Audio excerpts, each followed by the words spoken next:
There we go. Sorry about that. Good morning, everybody. Good morning, Tenwin, Lord Bramber. Good to see you both. Good to see you both. Glad to see you got here on time, Lord Bramber. Thank you for showing up. Yes, time for Seeker Slayer Survivor. That is the plan right now. That is the plan right now. Load this up here.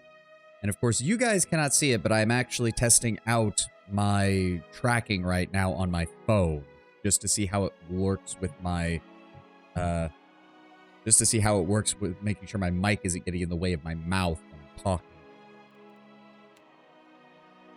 So that we will be set up for Sunday. All right. Let's see how you, good news, it could be extremely short. Okay, well that's at least something. That's at least something. So obviously we're going to want Constantin, who we have not used at all in the entirety of this game so far. I'm thinking I want to keep Adair because I want to get his stuff finished. Maya's still good on damage, but we're going to bring Takehu just because he's so much more versatile when it comes to being able to drop stuff on us without having to worry about hitting us with our own spells. Rita Feist, there's a few minimum you have to do, but the rest are 100% optional. Okay, that's at least something. That's at least something. There's Deadfire Merchants, Principi Master Captain. I don't think there was anything else we wanted to do. We probably should go to Nekataka and pick up some additional food, though, for our resting stuff. Let's go ahead and get that done. In fact, given how you mentioned... Hold on. Okay, so I have to imagine, Tenwin, if Captain's Banquet with its immunity to intellect, perception, resolve afflictions was good in that DLC, I imagine that the Shark Soup, which gives immunity to constitution, dexterity, and might afflictions, is probably going to be good for this one, because we're probably going to be facing a lot of enemies that can do a lot of combat-related stuff. So they'd have a lot of might and dexterity, as well as constitution debuffs. So that's something we should probably deal with. Why do you always sail me through the shallows? Don't do that, game. Also, I just realized the game will not let me increase the speed until we land. So what do we need for that food, anyway? Sure, but Seeker Slayer Survivor is overall not nearly as hard as Forgotten Sanctum. It's just tedious. Well, nonetheless, I'd still like to have it on hand. Plus 2 might, plus 1 power level, and immunity to half the afflictions is still good. We just need to go buy spices. If you want to be so kind as to try to find that for me, that would be great. Have any here? It's fine. Hunter in Queensbirth, thank you kindly. Right. Yeah, I'm still getting used to... As I said, I have my phone set up to test the tracking. You guys aren't seeing anything, but I'm on my end. Yeah. Oh. Oh, this was that other quest you mentioned, isn't it? Also, can you guys hear me all right? I do have the mic moved slightly. I'm trying to keep an eye on my audio levels as well. Lana Let's crabbed handwriting makes much of this missive difficult to read. Watcher, I hope this message finds you in good health. We've made our adjustments to the machines and are ready to make another attempt at transportation. Please make your way to the spire as soon as you're able. I believe we have it this time. Your partner in discovery, Flaun Ele. Pardon me as I indulge. Did Kana ever get to meet Ishi? Briefly. It didn't go well. Really? And Kana always seemed agreeable to me. Oh, you weren't there for the White Flood. Ishi can purge his whole intestine at once if he's feeling ornery. Kana never wore that hat again. Oh no. Or Kana's hat.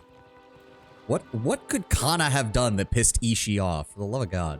I've got of course. Yeah. Let me see what you got. Ugh, that's it? 3? Damn, I was honestly really hoping for more. Damn. Plenty of fuel fine. I don't suppose you have any? No, you don't. But we can take this opportunity to sell off some of the extra stuff that we made from the end of the adventure. Out of my inventory, please. Thank you kindly. Let's sell off all that. There we go. Is that everything? Yes, that's everything. Don't need the alien clothing either. Get rid of these. Go. Oh, and all the fucking traps that we disarmed. There we go. I think that's all of them. By position. Yes, that looks to be it. Oh, additional crit damage. Oh, okay. Don't need to sell any of that. Don't need to sell any of that. Keep that. Go. I'll take another 80,000. Thank you very much. Being my sibling, yap too loud, probably. Anorat in the Gullet sells some as well, or rather down in Delver's Row. Okay.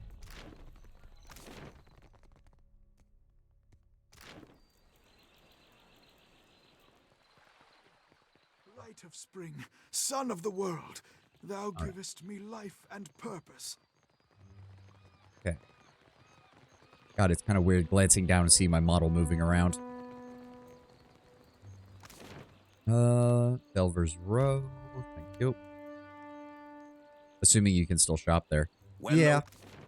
I mean, if they want to stop me, they're free to. Technically, there's only 2 groups of people we need to kill down here, and that's Dario and the Mad Marina. Cardamom that drew. I have plenty. Okay, you have 5. That's better. That's it. May as well buy the oysters, too. Let's see here. Where does that put us as far as making this? Not bad. So we can make 8 shark soups. So we're going to go ahead and do that right now. Minus 20% recovery time, minus 30% hostile effect duration, plus 4 might. And crusted swordfish gives area of effect, plus 2 penetration with spells, plus 10 damage across the board. We'll go ahead and craft that as well. Go ahead and craft you. Do we want to make a bunch of you? We'll make a bunch of you. Why not? And we can always use more glazed chops. Those are good for Ader. Should we deal with Dario while we're down here? I think we should deal with Dario while we're down here. Dario and Mad Marina. I think that's a good idea. I think that's a good idea. Yeah. You just buy swordfish and razor skewers up in the Pariki's Overlook. Isn't he blind and lame? He's not blind, but he is lame. But all of his men are Principi is the problem. He also runs the underground down here is the problem.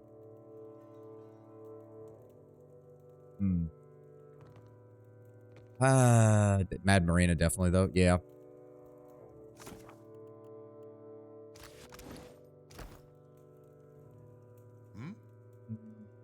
Let's see. You've got the thug here. You've got that here. Oh, right. Constantine. I wanted to give you... Oh, God. We need to get him updated. There was... Let me see here. What did I want to give him? There was something with a... There was a sword for... A saber for a chanter, wasn't there? Let's see here. There we go. That was that sword. Yeah, 2% stacking action speed bonus for each held chanter phrase. Empowering an invocation returns 3 chanter phrases. Yeah. I want to give him that. Where did it go? Give him that, and I think we'll give him maybe a buckler of some kind. Grants additional deflection, accuracy minus. Atilios palm. No, we don't need him to gain wounds from getting hit. That would be a bad idea. Bandria's devotion is a medium shield.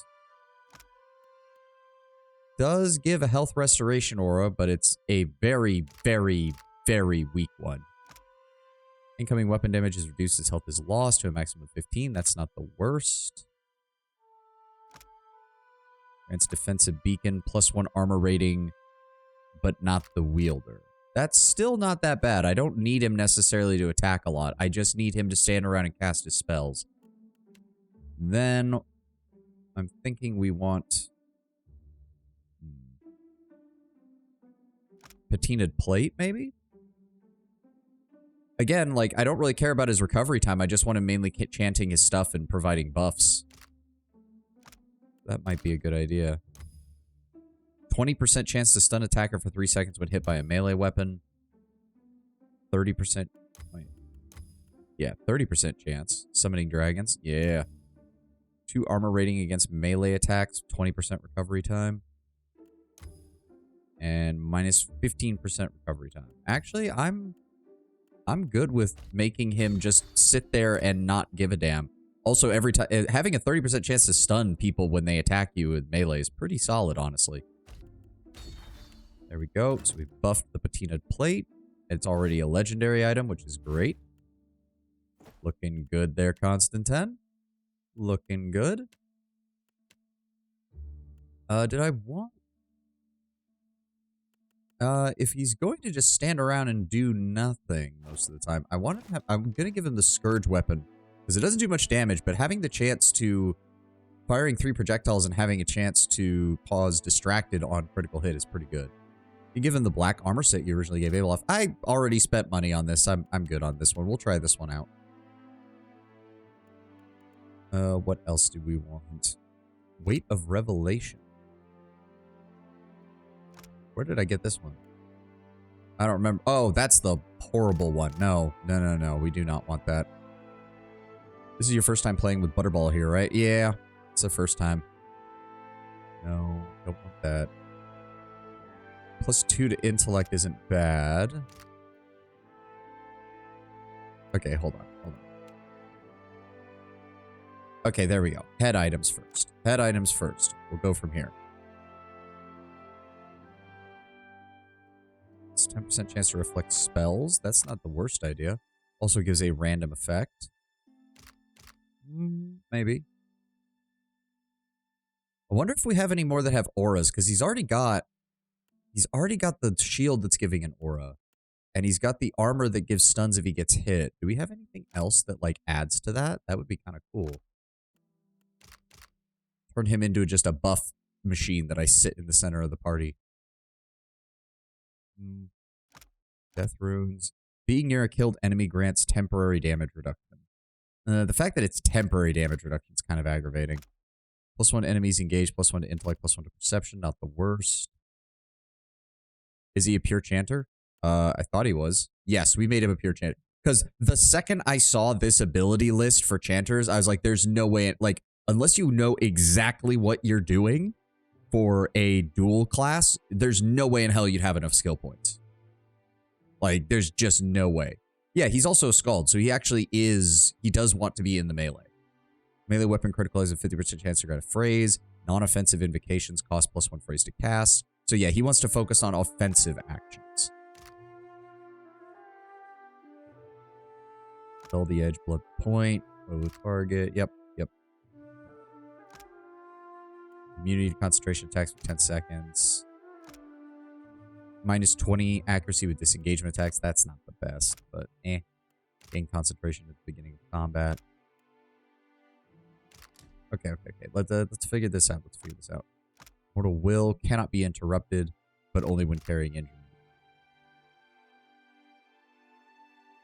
Honestly, I'm just gonna give him the 10% chance to 10% chance to just straight up ignore spells.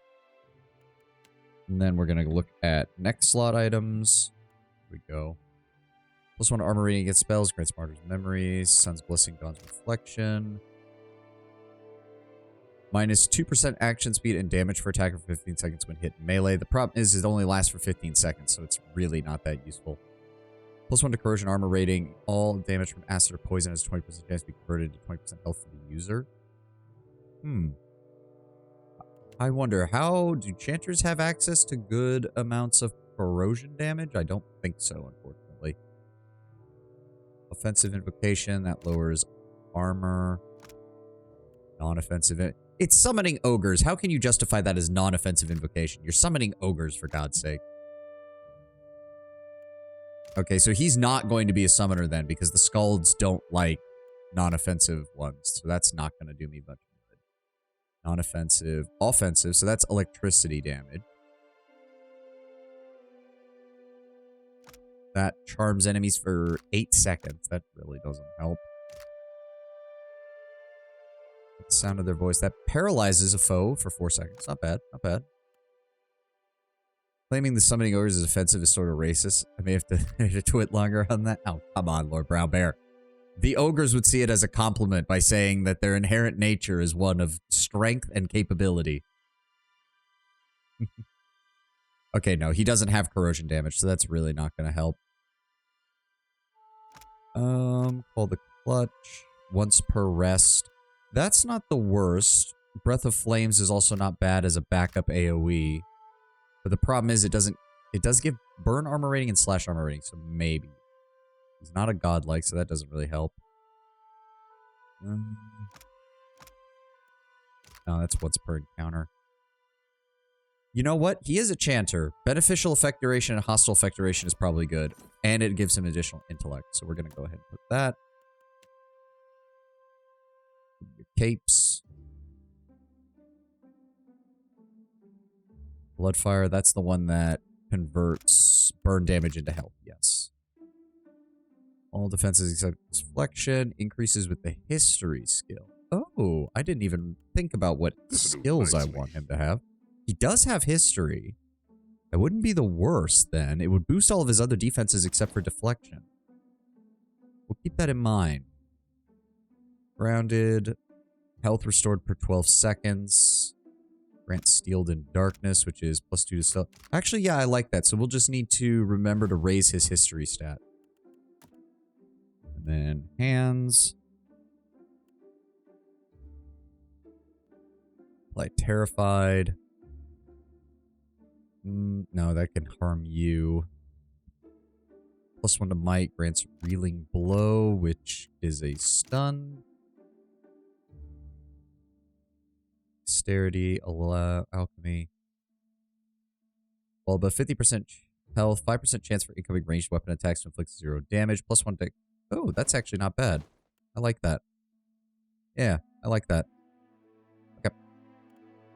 And then ring. Wait, what? Why is that on here? What the fuck? Why is Copperhead's helm on here? That doesn't make any sense. Why is Nemnock's cloak on here? That doesn't make any sense either. Also, that can't be the only rings we have. I guess it is. Never mind. I don't overrate the races of summoning ogres being non-offensive. I mean, the videos for Eowyn and Lore seem to anyway. I hate this item. I absolutely despise it. Power of Money would be good for crits, which actually would improve his chances. No, we don't want to reduce his stuff there. Grants a Taint Chaotic Orb once per rest and a Minolettus Concussive Missiles once per rest. It's actually not bad. Yeah, we'll keep that on hand just in case. Having some additional wizard spells would be useful. Constitution resistance to dexterity. Alchemy and Alchemy Cash, +2 to athletics. 10% chance to cast interrupting crush damage when critically hit in melee. I don't like that. What does this do again? Tomorrow's Writhing Tentacles, +1 enemies engaged. You know what? Screw it. Let's give him that. More backup spells that we can use. And yeah, I don't remember that being very good. There really are not many good boots in this game. Dexterity, Hostile Afflictions. We'll go with the Resolve for right now. I had completely forgotten this existed. When you talk to the imps of the Forgotten Sanctum to the drug imp, you can ask to sample his concoction. As you do, you go on a trip. The ink speaks in a pashto and everything. It's hilarious. Yeah, we skipped that because the way he was talking made me think that he was going to try and fucking kill me with it. Do I want to give him a trinket? Oh, he is going to be in melee, so that's actually not a bad one for him. You still have the Whispers. You still have that one. You still have Eye of Rimmergan, and I have this one. But for right now, we're... Well, actually, if we're going to be going to do the DLC, we probably want to bring along the dude's head. Okay, and then let's... Also, Adair still has 2 wounds. I am an idiot for not having dealt with that. Okay, we're going to go with History for him. We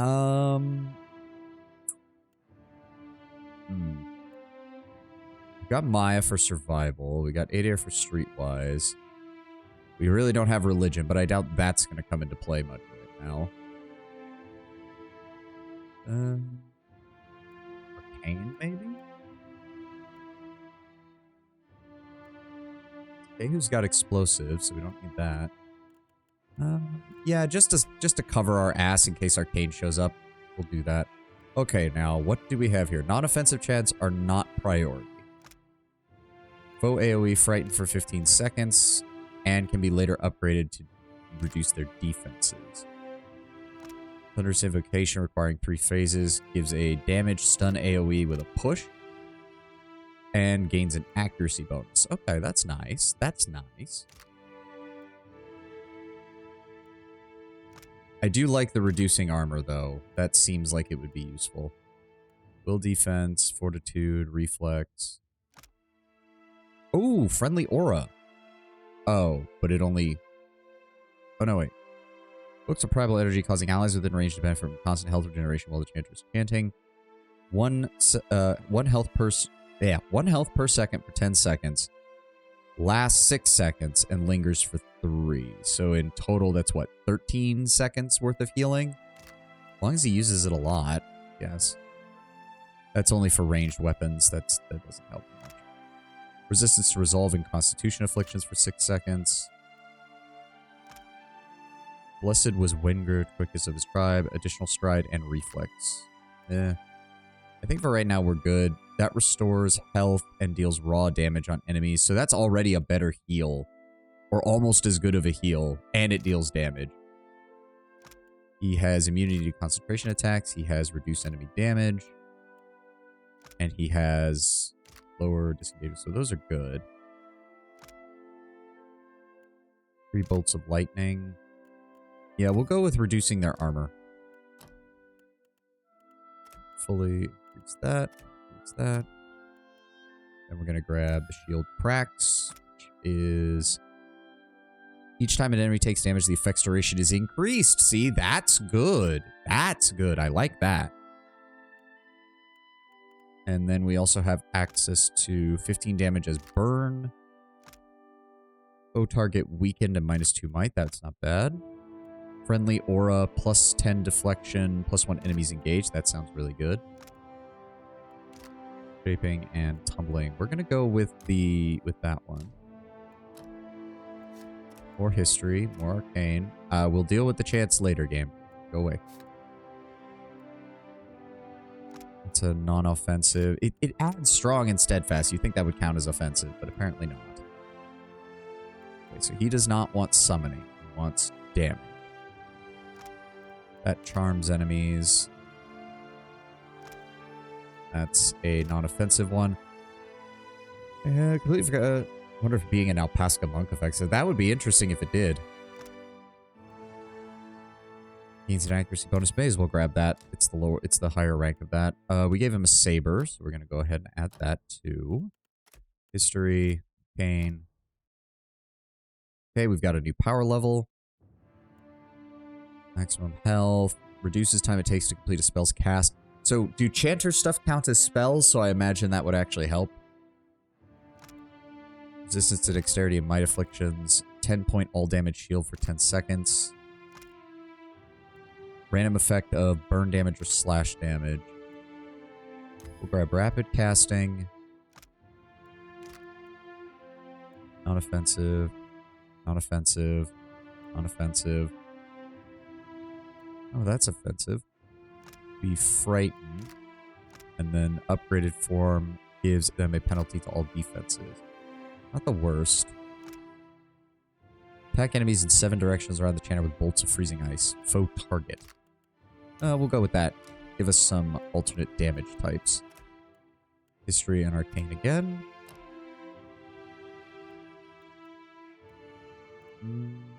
So we got, what else have we got? Yeah, we'll go with that one. And go. Alright, new power level. That's a non-offensive. That's a non-offensive. That is an offensive. Foe target plus jumping to 4 targets. Cold damage. 25% damage is crush and reduces stride with high penetration. Okay. Complain that Avowed won't have romances. Claiming that it's requirement for good RPGs. It's not. scratch my head because romance is on some level is technically sort of an unrealistic, naive view of it. Just because you chat with a person, that doesn't mean they suddenly are attracted to you. A dev wanting to ignore it to prioritize something else is up to them. Better no romance than a half-assed one. I agree. I agree. I absolutely agree. And it's hilarious that people say that, given the fact that both the OG Baldur's Gate 1 and Pillars of Eternity 1 both lack romance options. So I don't know what people are smoking with that one. Resistance to intellect and perception. 12% of damage dealt returned as health for 10 seconds. That's not the worst. It's certainly not the worst. Yeah, we're going to grab that. At least Pillars 1 had prostitutes, but Avowed won't. Yeah, that is a little weird considering they've been in every other game, but that's probably just a, oh my god, can you see this AAA game has prostitutes in it? People on both sides lose their minds for some fucking reason whenever that comes up. Dumbasses. Invocation, non-offensive, so no. We do want this one for the debuff. We'll go ahead and grab the large shield, so he's got proficiency in that. Non-offensive. Offensive. Deals raw and corrosive damage. Those near death can explode, causing additional corrosive damage. Ooh, I like that. I mean, both Cyberpunk and GTA had prostitutes, so I think Obsidian could get away with it. They probably could. Summons a skeleton. Increases healing. Oh, yeah, that's only empower abilities. Improved critical. Spell resistance. Well, he's not summoning anything, so.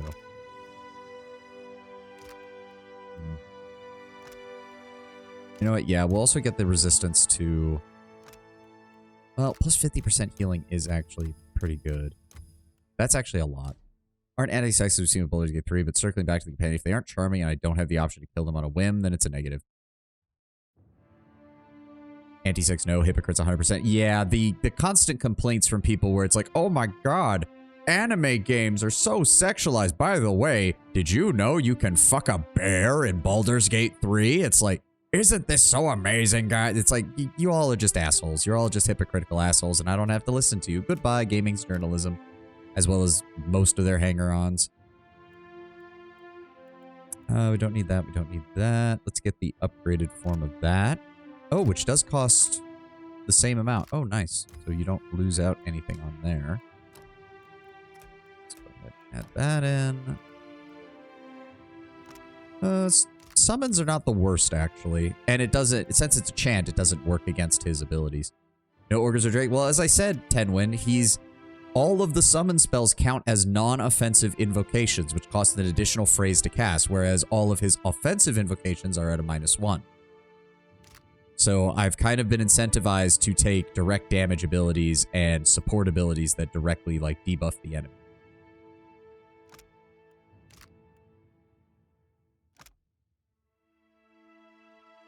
And there's the ad. To be fair, we're just leveling up, so I don't mind working through this ad right now. Causes the nearby downed enemy to explode, expelling tiny white grubs and crushing nearby enemies. Enemies in the area are now sickened. It is a faux AoE. That's not the worst idea, actually. Until we get to the next power level, I think. History, Arcane. Alright, here we go. Penetration to allies. Unleash an explosion of voice that knocks foes back and dazes them. That really doesn't feel like it should be worth 6 fucking phrases. Foe target plus jump targets 12. Holy shit. Alright, that's pretty good. That'll hit everything. Ugh. 20% accuracy against beast, 30% damage against beast.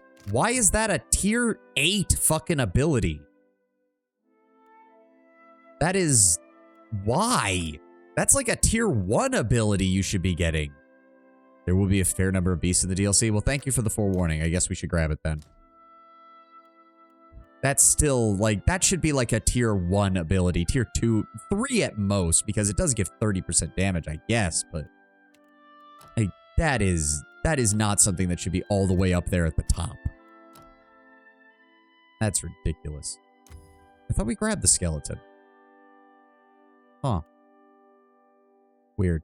Okay. Grab those. Level 18. Grab that. Non-offensive. Summon. Guess we'll grab the... Did we never grab that one? We never did. Huh. That's fine. Let's grab the damage one. Now we've got level 19 where we've got the maximum. So now we can get... Ooh, so it deals damage to the enemy, potentially destroys them, and restores our health and gives us action speed. Oh, that's good. That's good. That's a summon. That's... +1 of all class resources. Oh, that's pretty good. And +1 penetration for 6 seconds. Not the best, not the worst. We'll grab both of those. Keep improving the history score. And what do we want to spend our last point on? I'm thinking more spell resistance. 10% chance to just no-sell a spell. Works for me. And as for your ranged option, since we've got one left, let's go ahead with... Ooh. Is the one I have on him a crossbow or an arbalist? Shit. Can I close out of this? Yes. Cancel leveling him up to 20. Dude. Okay, good. It did not reset him back down to 5. I was about... It had undone everything. I would have been very upset. We gave him a regular crossbow. Okay, it's not an arbalist, it's a crossbow. And what did we grab? I don't actually remember. Shit. Oh, right. Spell resistance. That was spell resistance, right? Yes. And then regular crossbow. There we go. There we go. Maxed out. What? Okay. Oh, wow. It's... oh, God. Oh, now I remember why this... why the Chanters are such an interesting take on the Bard class, but they are also just a pain in the ass to manage. Unless they're your main character. Plus 10 to deflection, plus 1 to engage. We're gonna go with that and that. So that's his general healing support ability. Then in this one, this is our kill the beasts ability. And then for more regular enemies, we're going to do the raw damage and the penetration. There we go. Nice and simple. Kana's Charm made it first class difficulties. It's true. It's true. No dragon. 10 wit. Then they should have made the guy not be a offensive magic chanter specialist. It's not my fault. Okay? It's not my fault. Need something? So, Arrow's saying... So, we'll start with him on C. And then... We'll rest with Adair after this. This shouldn't be a difficult encounter. I can't imagine anybody in Nekataka is that strong. Sorry, Dario. Let's just go ahead. Well, honestly, he is Dario the lead. He shouldn't even be able to get up from his chair, so we just need to focus on his people. At your service. If that's the case, we're just going to back up. Yours to command. Takehu, if you would be so kind, please remove these pirates from your city.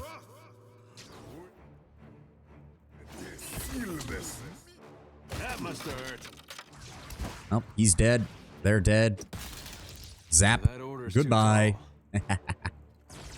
Goodbye. Oh, there goes another one. And done. You were saying? All right, let the spell dissipate. Yep, we'll just take your shit. You guys don't even have fancy crap. The only one who did was you. Adventurer's Grimoire, some basic equipment. Oh, he trapped that. Interesting. I know just the thing. That's fine. I got this. And we have a fine arbalist and some basic shit. If I can see if imps. Cannon is engraved with the emblem of the Royal Dead Company. Alright, well, that's him taken care of. Let's see, we need to go to Delver's Row. We need to go deal with Mad Morena. We'll deal with her first. We'll deal with her first. Yeah. Yeah, we'll deal with her first. I've got to open my mouth wider so that my camera picks it up when I'm practicing this tracking. Yeah. I wonder, do you comment if Dario is There is dead? something I can get for you, yes? Tell me quiet. No? Okay. Oh, Mad Morena. Yeah. Oh, I didn't even see your comment before I started singing it a little bit. The hell happened to Ader? He's still injured from when we finished up the dungeon last time. He's still injured. He's still injured from there. Yeah. Hold on. Ah! Just right here. There we go. There we go. You know what? We'll just start at Mad Morena and we will fight our way out. That sounds like a good idea. Okay.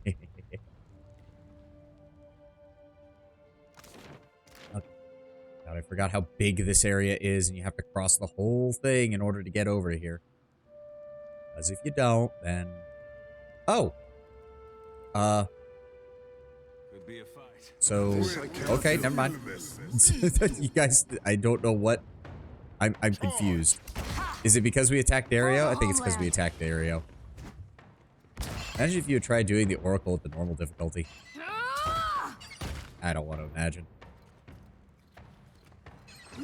Y'all about to have bad times. Mad Morena, you're the last of the Principe Consuelo. The last of them alive.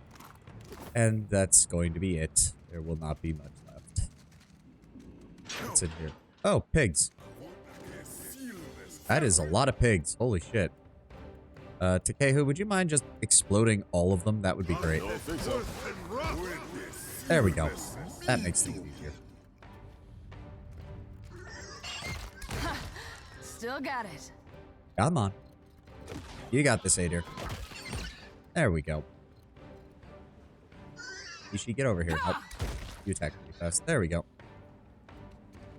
And there's something in here. Let's see. Oh, Ring of Minor Protect. What the fuck to do? Well, thank you for the pork. Always use the pork. Thing. Alright, where's the rest of the pirates? Hey. Hello. Yeah, no. You're not doing anything, buddy. There's Two-Eyed Pim and the guy that left saying he wouldn't do what Bronte wanted, so technically yes. Yeah, I don't know where Two-Eyed Pim went. I guess he gets to live. He was sort of the least, like, obnoxious of the Principe. I'll give him that. Attack. Are you set to... Yes, you're set... Okay, so you automatically start canning. Don't worry about that. I'll Take all of that. Thank you kindly. Mostly because he didn't say anything. Yeah, that's true. But being unassuming and unoffensive can often be the thing that saves an NPC in the end. Looks like trouble. Hi, guys. Yeah, you're about to have a bad day. Onward. Oh, dear. There's a lot of you now. It's fine. Okay, who drop ice on their heads? Worth and rough. Hey, that hurts. No, it didn't. You did not get hit by our guy because we don't have friendly fire with Decay. It's Constantine making the growling sound. I think it is. To squander everything we learned together. Oh. The deaths of these students hurts the guild, but no more so than their treachery. Let us move on. Oh, I forgot that that was a thing, honestly. I honestly forgot that that was a thing with the Principe down here. Oh, that was a book. That was a book. What did that say? Oh, Missives of the Hand of Cult. We already have... Oh god, we need to sell all of those books. I just realized all those books are still in my inventory. All the books we acquired. Oh god. Is there anybody else over here? Or is that just the... Yeah, that's just the old city. This indignity will not go unanswered. Become a librarian. Yes. Smell conflict. Hello, Mad Morena. I am the alpha predator. You're bad. Yours to come. Okay, who could be so... Just cast that right there, please. Worth and rough. I kind of don't like that you have both recovery time and spellcasting time. I don't know. It feels like there's something... It feels sometimes like that's a little bit long. Yes, Captain. Oh, thank you for the Audra band. We always need that. Pleasure is mine. How do we want to do this? Predator Oh, I know in the exactly water. how we want to do this, actually. Speak your mind. Okay, who just cast this inside of here. Kill everyone. Worth and rough. With this. This is Yeah? Yeah, I don't think anyone's gonna survive to get to us. Yep, that... We literally had... Takehu fucking grenaded the inside of this building. Mad Marina's key, very nice. Mad Marina's gear, some extra wood more, some kappa leaf. Yep, that was it. There goes the last of the Principi that we're able to find. Consuelo has pretty much been annihilated. We already got all of her stuff out here, I'm pretty sure. Yep. Alright. That's, anybody standing out here? Nope. Just need to check over here and see if there's anything else. And we're done. Eothas will take what Remains of your soul. Blah, blah, blah. Shut up, console hot. Nope, nothing there. Anybody standing out here? Oh, there's a oh, so there is a faster way out of here. Oh, that's nice. You're gonna shred him now? I was thinking about it. I don't think there's you did well, you told me to bring him to the DLC stuff. So I didn't know if I wanted to bring him to this one as well.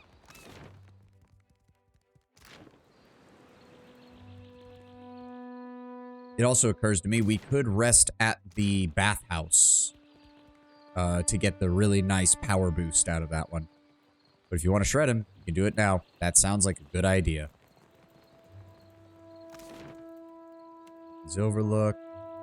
Let's go on up to Luminous Bathhouse. We'll grab the resting bonus from there.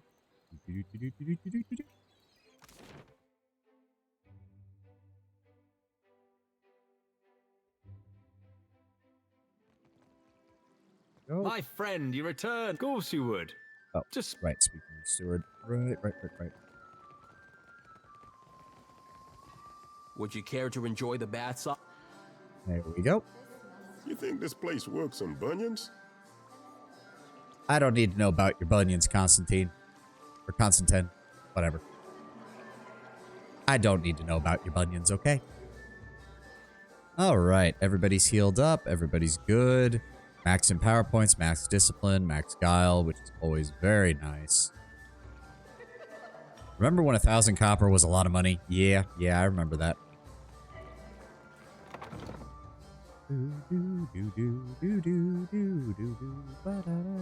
Yeah.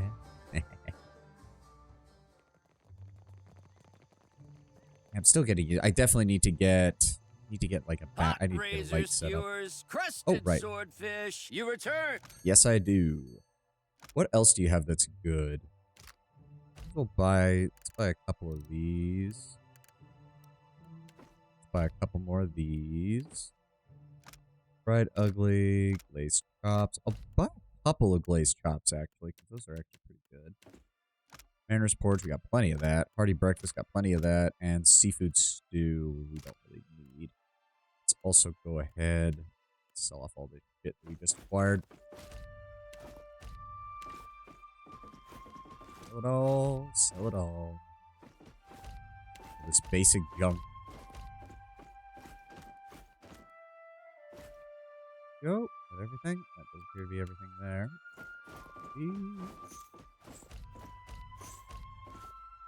Clothes that I like. Sell the extra frock coat. Sell off the extra hats. Oh dear God. This is okay. We need to hold on. Hold the phone. Let's sort it by cost because that will put all the pets at the top, and then we can just go from there. There we go. All the books. All the books. All the books. Holy shit. Holy shit.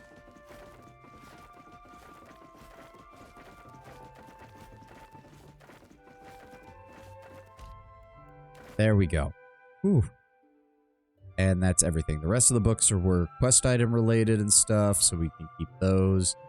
They're also worth 0, so there's no point in selling them anyways. And that's everything, I believe. Those are our ingredients. That's that. There we go. Nice. And then we head up to... Oh no, Dark Cover's over here. For some reason, I thought it was closer that way. I just had a cheese and mackerel and tomato sauce in the sandwich toast. Ooh, that sounds really good. That sounds really good. Fuck, that actually does sound really nice. Damn it, Tenwin. Buy something. I don't need this right now. Did we want anything from here? I don't think there was anything left here. No.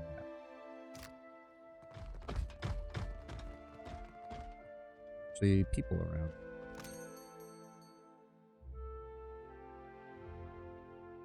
I don't see. Wait, hold on. Take him out of my. No, put him in there. Thank you.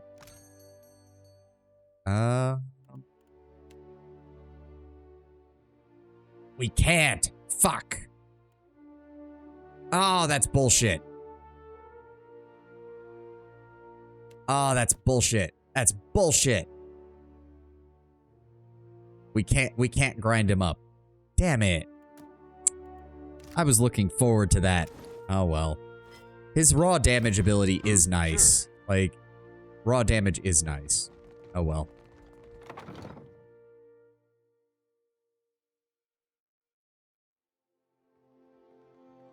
Okay. Takehu, you ever use your abilities to play jokes on anyone? Ikera, I once sold a water globe to a Mataru priest. It was filled with live fish. That doesn't sound like much of a joke. The trick was letting the sculpture break down while he slept with it over his head. Oh, I'm getting so many ideas right now.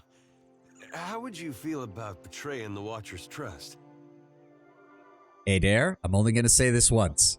You get one. You get one prank. And if you go beyond that, I'm beating your ass. I don't think there was anything else we needed. We could go talk to Flown, but I'm Tenwin, by any chance, do you know if Yidwin has any dialogue for this quest? The only people I can think who would have it would be Yidwin, maybe Aloth, and Pallegina, because she works with the Valiants. No, you don't know, or no, she doesn't? Because those are two different things. Don't know. Okay. Well, we will decide at a later date. For right now, let's go do the DLC.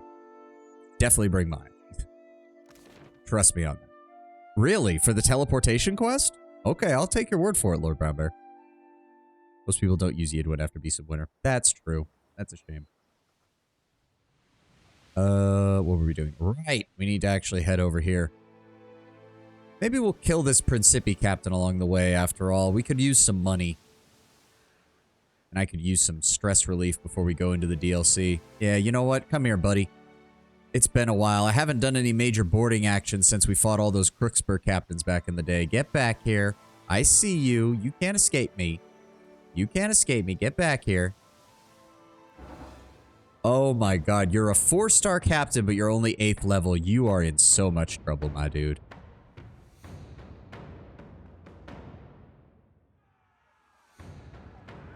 Oh my god, he doesn't even have a big ship. He just has the basic one. Charge. I'm not even gonna select anything. And then they exploded, and then they exploded, and then they exploded. Is another one gonna explode? Yep, there he goes. Oh dear, don't set Yidwin on fire. Who did that?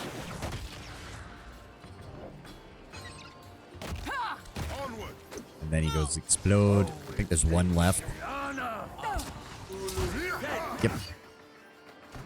Well, that went pretty well. Ah, thank you for the gear. Thank you for the food. There's the rum we needed. Ah, there we go. Can I lower this down a little? There we go. There we go. There we go. Well, yep, if I angle my face like that, that worked. Okay. I wonder if by killing off the low-ranking captains, they start spawning higher ones. Because I'm noticing... Well, there's an expert captain over here, but he's a level 4. Huh. Now that I notice it, there's only about 1, 2, 3. There's only about like 4 or 5 Principe captains on the entire map right now. Oh, that's Dunnage. That's not where we're going. We don't need to go to Dunnage. There's no one left. Oh, there it is. You did say to approach via the waterfall. Sails billow beneath your vessel. You stumble to the side, grabbing the rail to support from falling as the Dreadfire is rocked hard to port. Aharu returns to her feet, examining her fingers and wincing. God's alive, Landreth. What in Andra's holy name do you think you're doing up here? What my fault, you sodden bilge rat? Landreth spits back up. The helmsman turns to you. Felt like something went under the ship, Captain. Tuliak Longfrost gestures wildly to the starboard. Captain! Captain! A hand stumbles back from the deck. Either I need to be given up the drink for good, or there's a goddamn colossal monster down there. Beneath the surface of the water, you make out a long, sinuous form. No mere fish, this creature swims with 2 massive pairs of legs and a long, thin tail. Your lungs suddenly feel empty and you gasp as your stomach turns. You fall sideways into the light. The light fades into dim. You stand in a forest glade hung thick with shadows. Tall trees surround you. The shriek of a deer pierces the air before being abruptly silenced. From out of the dark lope a Stelgar and a wolf. Yep. Followed by a thickly muscled man draped in furs. Yeah, hello, Galawain. Good to see you. Galawain. I mean, not really good to see you, but... Herald of Barath, were you not content to destroy my creation at Signath Moor? Do you intend to meddle here as well? Leave. Now. Smell like rancid blood and days-old sweat wafts off of him in a wave. I will warn you only once. If you tread upon my island, it will consume you. The large beasts at his side step forward in unison, their tails angrily swishing the air. Why don't you want me to come here? The cold rush of the sea upon Signath Moor still crashes in my ears. I would not have you apply your same reckless attention. Oh, reckless. Here. Oh, you got no word to talk about with reckless, my friend. I was told that there was a problem here only a watcher could solve. You seem to overestimate your importance.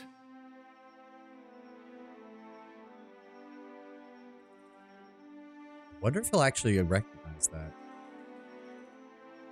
I was told to seek the favor of Tuamur Wai. Is that you? In a manner of speaking, its nature complements my own. So I have occasionally acted in its name when the Kith here needed a familiar face to lead their pack. So you're not responsible for the head that I received? I am not, though Muatu is mine, and I will claim him in time. And what was that thing that just swam past my boat? A glorious beast, and one of the many creatures here that will challenge you, should you refuse to leave. The lolling tongue of Galawain's Stelgar companion drips saliva into the dirt. Its long teeth shine even in the low light. Well, apologies, Galawain, but I don't take orders from you. Consider it a strongly worded suggestion with consequences attached. I do not care to explain to Barath why their favored watcher was torn to ribbons by my beasts. After all the trials I've overcome, you really think threats like this frighten? I am not Remergand. I do not delight in Kith's fears, only in their strength and cunning, nor is my aim to frighten you. Think of this as my due diligence, then, done on Barath's behalf. You're a real bastard.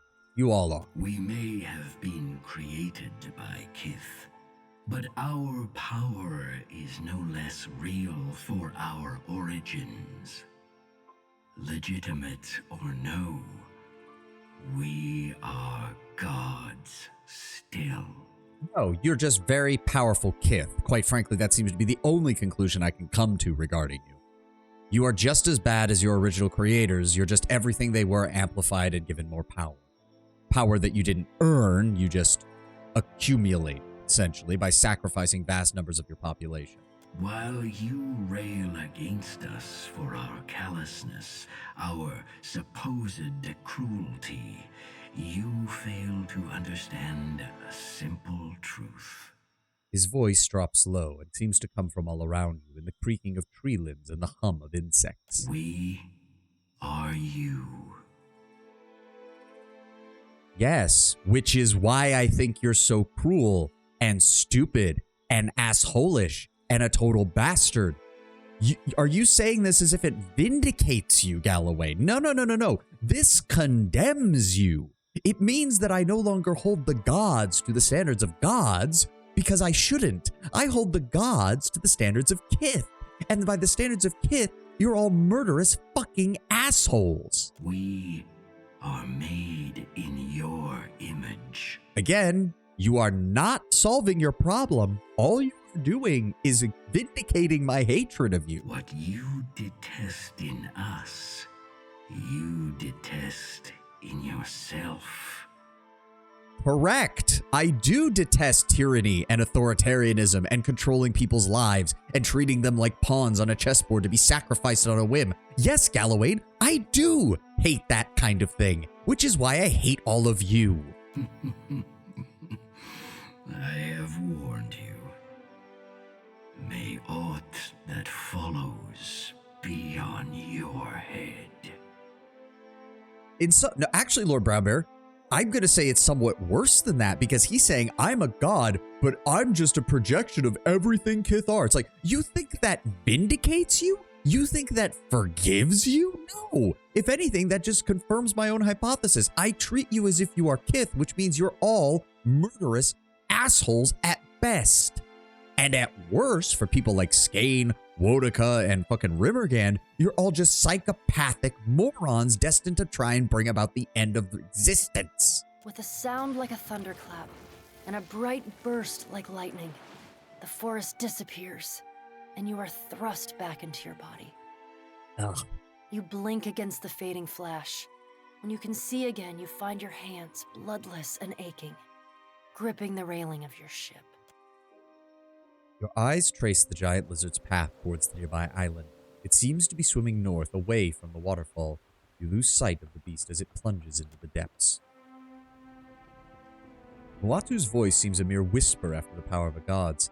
I felt such rage from that beast, hunger too, and beneath all of it, fear. Galloway seemed pretty unhappy with more than just my presence here. The Lord of the Hunt said the beast. Moatu's words rise in pitch and volume. Everyone on Kazuwari could be in danger. You have to help them, please. Please, Watcher. His voice echoes at the edges of your perception as your focus returns to the deck of the Dreadfire. The crew, eyes wide, stare at you. And we take a quick break here for this. Hold on, I'm gonna...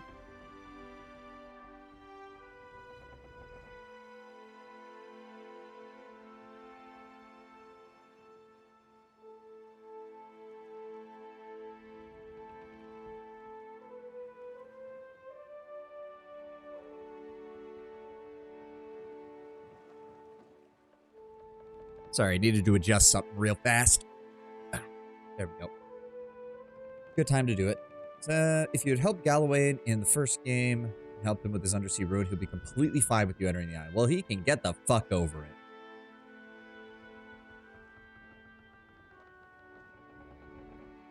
It's not even that Galloway is more of an asshole in this game. It's just that the overall opinion of the gods has continued to decrease simply because they keep revealing themselves to be just as bad as the worst aspects of the Kith who make them up. Ugh.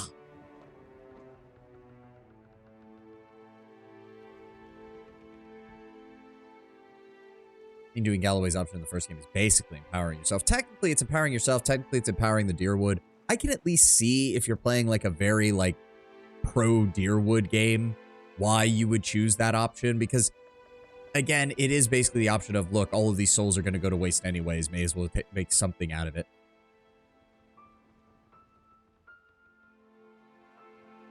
Calm down, everyone. Whatever it was, it's gone. Many frowns. Doesn't mean it won't be back. Mumbles. The Dreadfire rocks gently, and the large landmass beckons. Plan on doing that option, keep it my more selfish, aggressive washer. Yeah, I mean, it makes sense. Alright, time to make landfall. Welcome to Kazuwari. Let's find out what insanity we're going to be encountering here, shall we? An unusual structure rises from the thick jungle foliage ahead of you. Veins drape it like a cord. It takes you a moment to resolve its form into the spines and ribs of some titanic beast. The skull faces you upside down, jaws wide open and gaping. Sharp teeth hang above like the waiting edge of the headsman's axe. Identify the skeleton. A variety of large quadrupedal lizards exists across Sayora. Judging from this thing's skull and claws, that would seem to be one. The shape of its ribcage suggests an aquatic or amphibious existence. Such creatures are known to be very aggressive. So, some form of giant crocodile. Sneak closer to observe, of course. Moment is a series of thuds, pops, and cracks as you pass through the heavy undergrowth. As you near the skeleton, you make out a number of rough pieces of decoration hanging from the old skeleton. Crafted from wood and bone, they hang inside of the mouth and ribs. Among the other desiccated sacrifices within the mouth, you find the remains of a human corpse.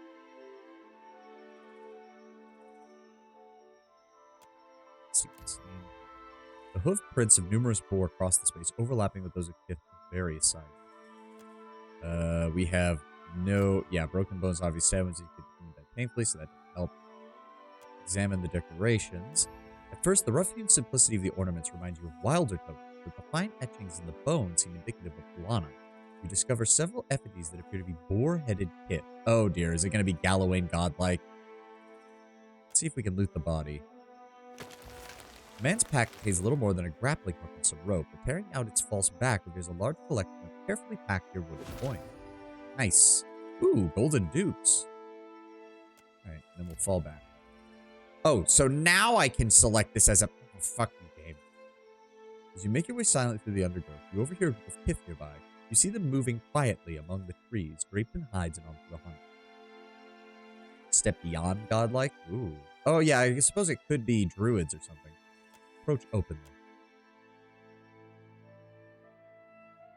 Now we'll see if this bites me in the ass. Don't move. Ooh, he's got fangs. Scars of battle and decoration stripe the large man's thick arm. Return to your little boat, interloper. You do not belong on Kazuwari. His companions, each equally well-armed and scarred, stand at ease beside their boar companions, eyes trained upon them. You're not welcome here. I don't know why, but that voice just sounds ridiculous. The scruffy Orlin nearest to you jeers. The boar at her side tosses its head and kicks its hooves in the Turn dirt. back, now, and count yourself lucky you aren't already dead. Wait, I believe we may have a common friend. Doubtful. Oh, why is teeth necklace? Wait, where did I... Oh, right, that was the druid we ran into on the other island. He gave me this. Do you recognize? Good for you. He's a hard old bastard to please. Constantine elbows you in the gut. Diplomacy doesn't count for shit on this island, but its people do respect power. He's careful to keep his voice low. You think you could talk him down? He seems to know how things work around here. You seem to know how things work around here. I can try, but I can't see how it'll do much good. Constantine clears his throat and turns to Hateno, but Hateno cuts him off before he can even speak. So nice to see you again, Constantine. His lips twist into a vicious smirk. Can't say the feeling's mutual. You think I'd pass up the chance to kill a coward like you, Constantine? Surely there's no reason for this to get bloody. No. Hateno hefts his blade and grins. The spirit of Muatu manifests beside you in a flash of light. His sudden appearance does seem to register with the scarred Amawa or his crew. Why did we stop? We ran into locals, didn't we?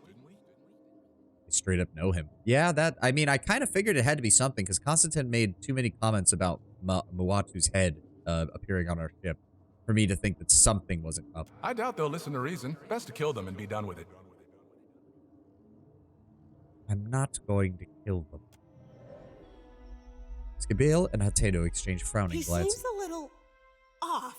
Maybe we should let him be? All the more reason to make sure this one doesn't have the run of Kazawari. I am not looking for trouble. Now, if you excuse me. I am. Hateno hefts his blade. Let's see the color of your blood! All right. I mean, if you want to try this, babe.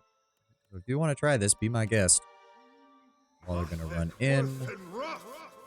I just go ahead and immediately grab them. I'm just going to go ahead and try to pick control of you. Adair, if you'd be so kind as to just bum rush the fort.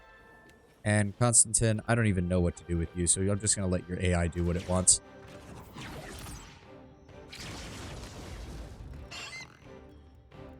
Yep. If you don't mind, go ahead and just ramp up that storm spell. Most appreciated. Right between the... How long do I have on him? 14 seconds. Very nice. Let's just go ahead and cast Disintegrate on you. And then we're going to paralyze you. Go. They're taking damage. They're taking damage. Good. Everything's good.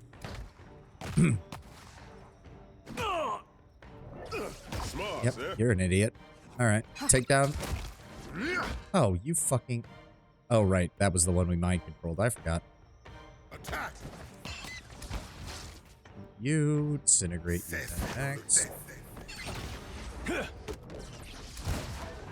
And then he exploded. Hey, Watcher, I need to be straight with you about something. Yeah, I figured you would need to talk about this now. I've been here before. And? This place, it's not just an island full of crazy druids and giant boars. It's a competition. There's an actual arena in the middle, but that's just where people congregate. The entire island is a trial, one that I fought in. How long ago? A few years. When you caught me in Nekataka, I was at the tail end of a long rest. That kind of life. Wake up, fight, sleep, every day for weeks. It takes a lot out of a person. Maybe it took more out of me than I thought. Did you fight alone? Huh, you flatter me. Nah, I may be tough, but I'm not that tough. I had a crew, a group, packs, they called them here. Something almost like a family. We worked well together, but you know how it is. Nothing good stays good forever. When I left, we went our separate ways. Was there much of a falling out? Something like that. See, we were doing pretty well in the contests. Not just winning, but winning handily. Dominating. But something wasn't right. I just couldn't shake this feeling we were being played, being used, and I didn't know what for. Why? Did something happen? No, nothing. And that's just the thing. Folks were nice to us. Too nice, right? Kinda nice that makes you wonder what a person's looking to get from you. So, when I quit, my crew got mad.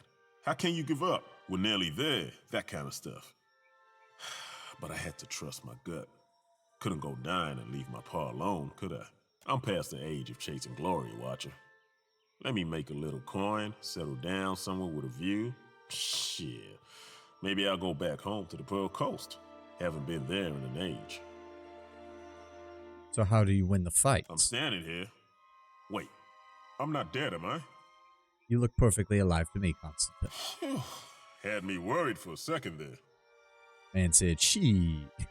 Hey, Constantine knows what he wants. He wants one more adventure before he goes off and retires with a nice, healthy retirement fund from adventure. I can appreciate that. There's no surrender in the arena. You lose, you die. Keeps it simple. Every story ends in death, friend Constantine. Can you give me any insight about this island and what's to come? Can't say I know what'll happen till it's happening, but I'll tell you what I can when I can. He shrugs, his large hands turn palm up. Anything more than that'll just be idle speculation, and that's not really my thing. Right, let's get going. Not a safe place to be standing around. He takes a deep breath and starts towards the forest's edge, dividing the foliage with the easy confidence of a ship parting the sea. Indeed. Anything special here? Plate armor, scale armor. Nope. Speaking of which, it occurs to me, on the ship he doesn't actually... sleep? You look like you could use a break. What's on your mind? Oh, okay. See, this was not on here before. So has our journey been everything you thought it'd be? Didn't expect to be traveling with someone like Facina. I can tell you that much. She's... He trails off, looking a little at a loss for There's words. something about her that gets me all twisted up. Okay. My man is down bad for Facina. Maybe it's that attitude, or the way she hurls those spells like they're spears aimed right at her old boss's head. I should have guessed that a follower of Galloway would be really into "this woman could kill me." I'm totally down with that. She's really something. Hold on. Do you have a thing for her? Sure. Who wouldn't? Let me just say, Constantine. Her grimace and your smile. The pairing is so insane that it just might be brilliant. I wish I'd thought of it first. Says the woman who's currently dating a death godlike. She gives Constantine's shoulder an encouraging squeeze. Aw, Maya's being supportive. Hey, maybe you wanna, put in a good word for me? You know what, Constantine? I'll see what I can do. I know it's probably a lost cause, but she's just so smart.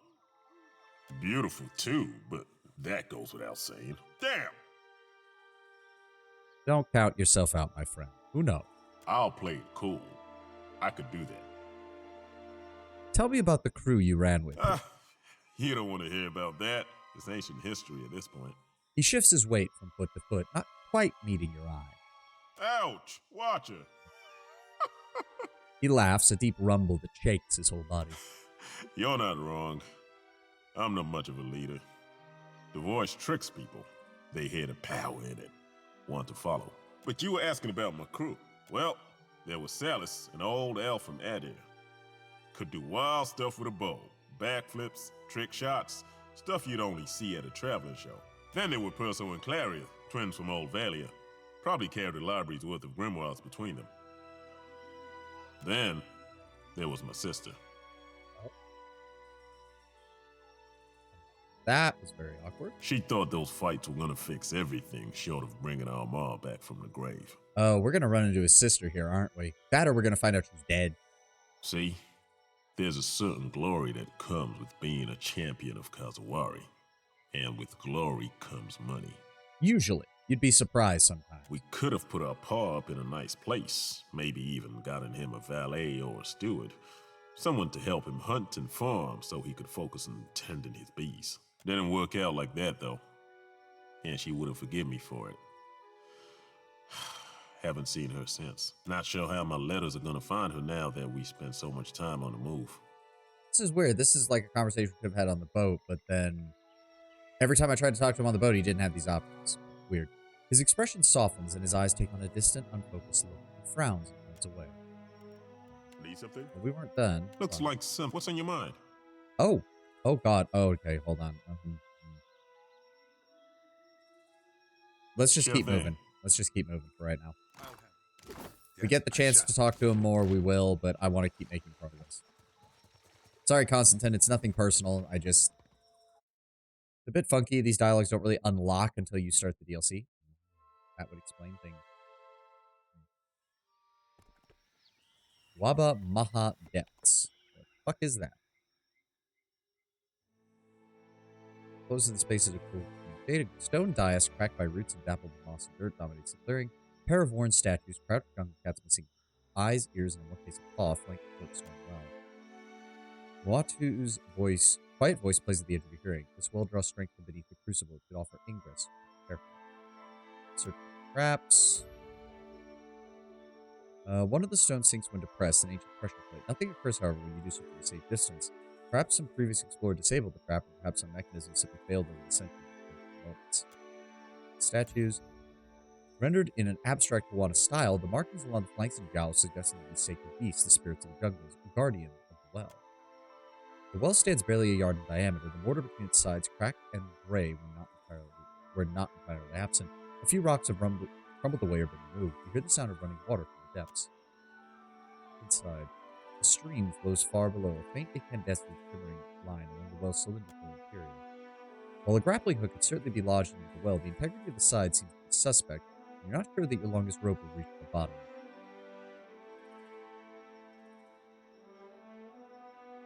Tie the rope to a cat statue. You tie the rope around the cat statue's neck, not unlike a collar. A hard pull convinces you that the statue isn't going anywhere. You lower your rope into the darkness of the well. Your hands on the rope and your feet guiding your way down the inner walls of the well, you easily shimmy down the hole. The rushing water's roar envelops you as you're running short on rope, and the well falls away around you to reveal an underground cavern. You note an undercropping of stone nearby jutting out from the water. Swing over to the outcropping. With a few careful swings, you manage to catch the outcropping with your feet and pull yourself tight against the wall. Looking around yourself, you find the rocky ledge continues deeper into the cavern. The darkness is inviting. Into the cavern. Oh. Interesting. That looks like a Ingwithan stack. I will secure a body that lasts. Oh, okay. You can hear the murmur of water behind you when the cave comes to an abrupt end, stymieing your progress. The passage has been closed off with a brick wall. The uneven stone. Now, Mike is sort of fading out. Hold on. Let me. Ahem. The passage has been closed off with a brick wall, the uneven stones largely obscured by a thick curtain of vines. Is that sounding better, Lord Brownbear? I'm just going to talk a little bit, try to make sure that the audio is still... It's looking good on my end. It's in the yellow range, so I might have just been angled my head slightly wrong, so it was picking up only the green. Yep, okay, good. Good. All right. Got to figure out a way to do that with...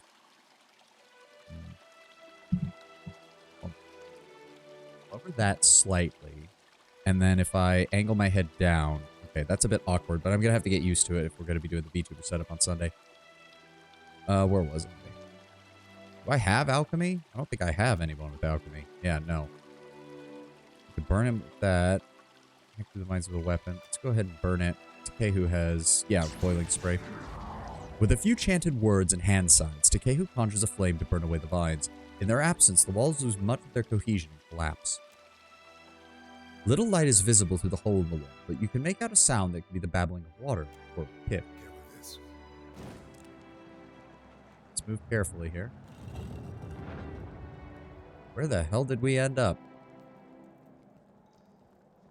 They're gonna walk through the door. Yeah, of course they walked through the door. You stumble into a room only brightly lit in comparison to the tunnel from which you came. A man with soft features and round eyes blinks mutely before clearing his throat. Welcome to the Temple of Tuamawai, Watcher. Home sweet home. Akira, the wall. What even is down there? He cranes his neck, peering over your shoulder. Let you handle this one. Constantine puts as much of you between himself and the man as possible. Don't matter none. You're finally here is all. Crowd gets restless waiting.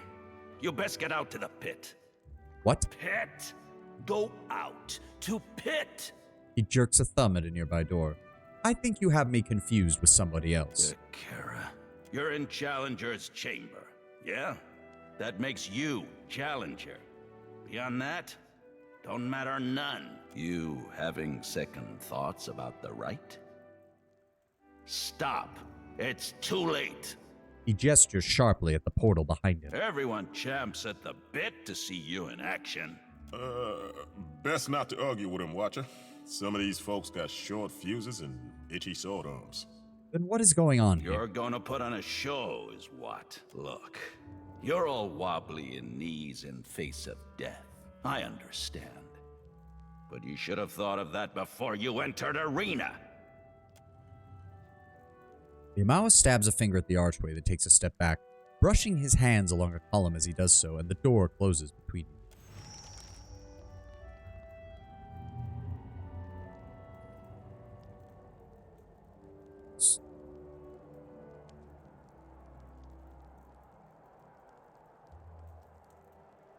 So one of the first big fights involves a big fight. The summon Lesser Blight, so as you are a paladin, you can run straight in and instantly kill it, ending the fight instantly. Oh, this will be interesting then. course. Abjuration for the win. Yeah, it is nice when you can just insta-kill something.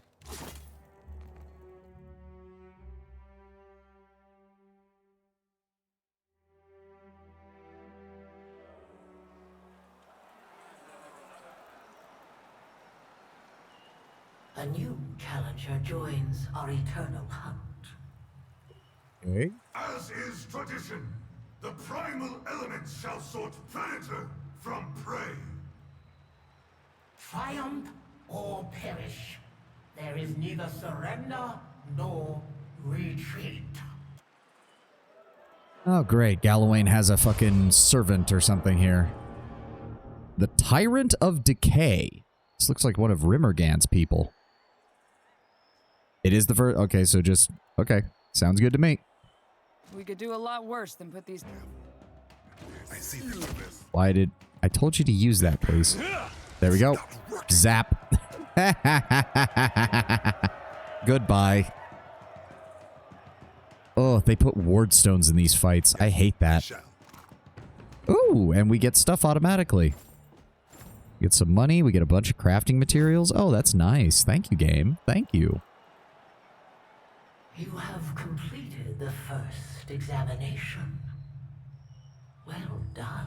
Your fury brings joy to this arena, and honor to your name. You have endured what the first of many trials.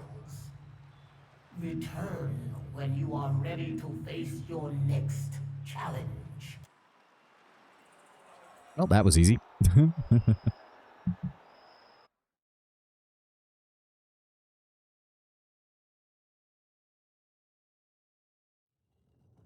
All right, are we done? Looks like you can hold your own in a fight. That's great! Really useful for not dying.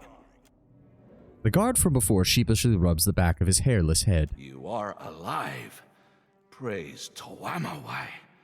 I did not, I had not, I should have verified you were intending to join our Crucible Games instead of, Want to ever elaborate exactly what he needs? He just said something about his people needing help, basically, and it was a problem that only a Watcher could solve. The guard stomps his foot as his words end in stammering. That's about the closest thing you get to an apology around here.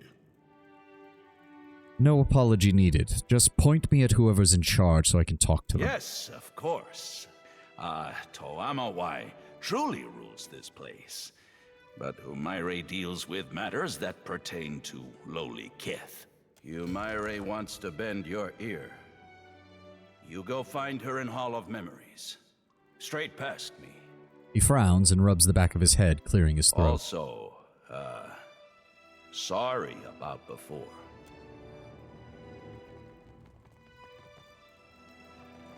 Well, hello. Oh, the Wahaki. Okay, so the Wahaki have some representatives here. Reno You go Warden. in now. Humaire's stay is waiting for you. You have a oh, yep, a nature godlike. Who would have guessed? A Mauen godlike, too. Hides drape the broad shoulders of the woman standing before you, curved horns exaggerating her already prodigious height. Moss grows in patches on bark-like skin, and she turns her faintly glowing green eyes towards you. Her lips part into a smile, revealing two jagged rows of shark-like teeth. You elaborated you weren't the intended contender. Wouldn't he also be pissed? Probably. This is her. This is Humaire, the one we've come to see. She'll show you the way. Quite the show you put on, Challenger. One of her hands rests lightly upon the edge of the plinth beneath the bowl of shimmering water. Would you like to see a better one? I know for a fact that the gods delight in watching their children spar for dominance. Takehu, this is a godlike of Galawain. I'm a-thinking you're about to be biting off more than you can chew, my friend. Yours is a new face within these hallowed grounds. Strange that. I don't recall the last challenger to enter the Crucible without first proclaiming their intent to me. Didn't have much of a choice. Your guard was very insistent. There always exists a choice, even if only to walk away or to roll over and die. She chuckles quietly. Walking away being the wiser and the more pleasant of the two. Ah, Constantine. You walked away once. Have you returned to accept death instead? There's no rule against making the same choice twice, is there? Found an island that Takeo hasn't fucked 50% of the inhabitants on. Guessing she doesn't know the definition of ultimatum. You're forgetting, Lord Brownbear, that these are worshippers of Galawain. Ultimatum is not really in their vocabulary. There is simply endure and survive. Figured if my friend here was planning to walk into this viper pit, he could use someone with half a god's damn clue at his back to help him walk back out. Then perhaps you are finally ready for what the Crucible offers. Her bright-eyed attention returns to you. Still, I apologize if you found Makoba overzealous. He can be disciplined if you desire it. No need. I accept your apology as his leader. She nods, her head bowing slightly more than customary. That said, a ghost was actually what brought me here and said you might know him. It is you. Her eyes again roam you, lingering on arms and legs. I sent Muatu that you might speak to him and seek us out, Watcher of Cad Nua. You could have said a letter, you know. I wanted to know that you fairly earned your title. That you stand before me proves you a true Watcher. A man's life for a message and a test. Good trade. Nonetheless, how can I help? Our ancestors constructed this temple as a tribute to the souls of all life. Of predator, prey, and the primal dance that forever binds them. She runs an open palm along the worn stone. Souls came to permeate these walls. A choir of voices greater than any individual chanter or druid. You say this like it's a challenge. Takehu, she's a Galawain worshipper. Aside from the Magranites, they think everything is a challenge. They became not unlike a god, at least upon this isle. Constantine rolls his eyes, making no effort to hide it. Great kith from across the Deadfire heeded their song and flocked to Kazuwari, whether to relive the battles of lore or forge legends of their own. The corner of her mouth twitches into a slight frown. Let me guess, something's gone wrong. Not exactly, or rather, perhaps. Your hesitancy tells me something has gone wrong. A few months ago, the music changed. It became discordant to my ears, as if it and the souls no longer sang in harmony. I think perhaps that it is because of the foreign god stomping across the Deadfire. Wouldn't surprise me. Sure, blame Aethys. Everybody does. Adair, while you are not wrong, we have literally been chasing him across the Deadfire, and he has been responsible for like 85% of the problems. The other 15% have been all caused by the companies and the Huana, but he has literally set off a chain reaction that has thrown this entire region into disarray. Not that he don't sometimes deserve it. Thank you.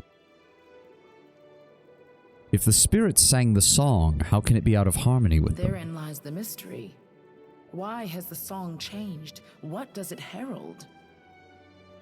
Thus, I require a Watcher.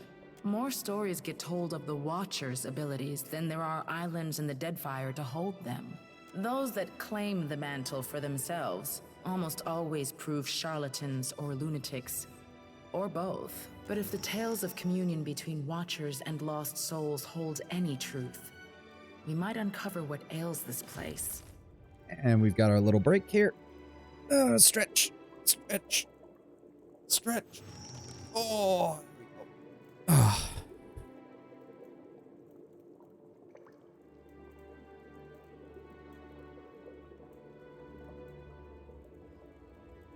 go.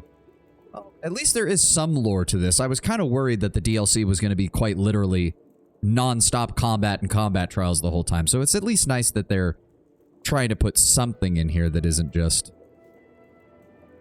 that is actually lore related.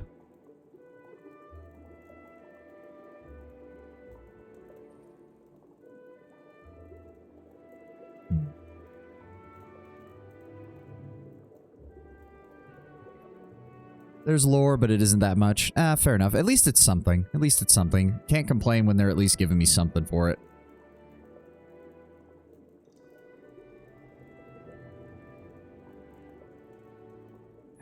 Pounding out these exercises. I actually feel like kind of shit. I pushed myself on my cardio yesterday, and I woke up this morning feeling like absolute dog shit.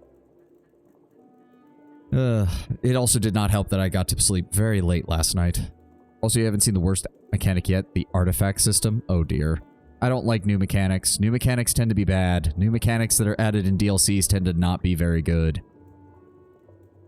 Has this discordant harmony actually caused any problems? Over the centuries of contests here, gallons of blood have been spilled in the arena.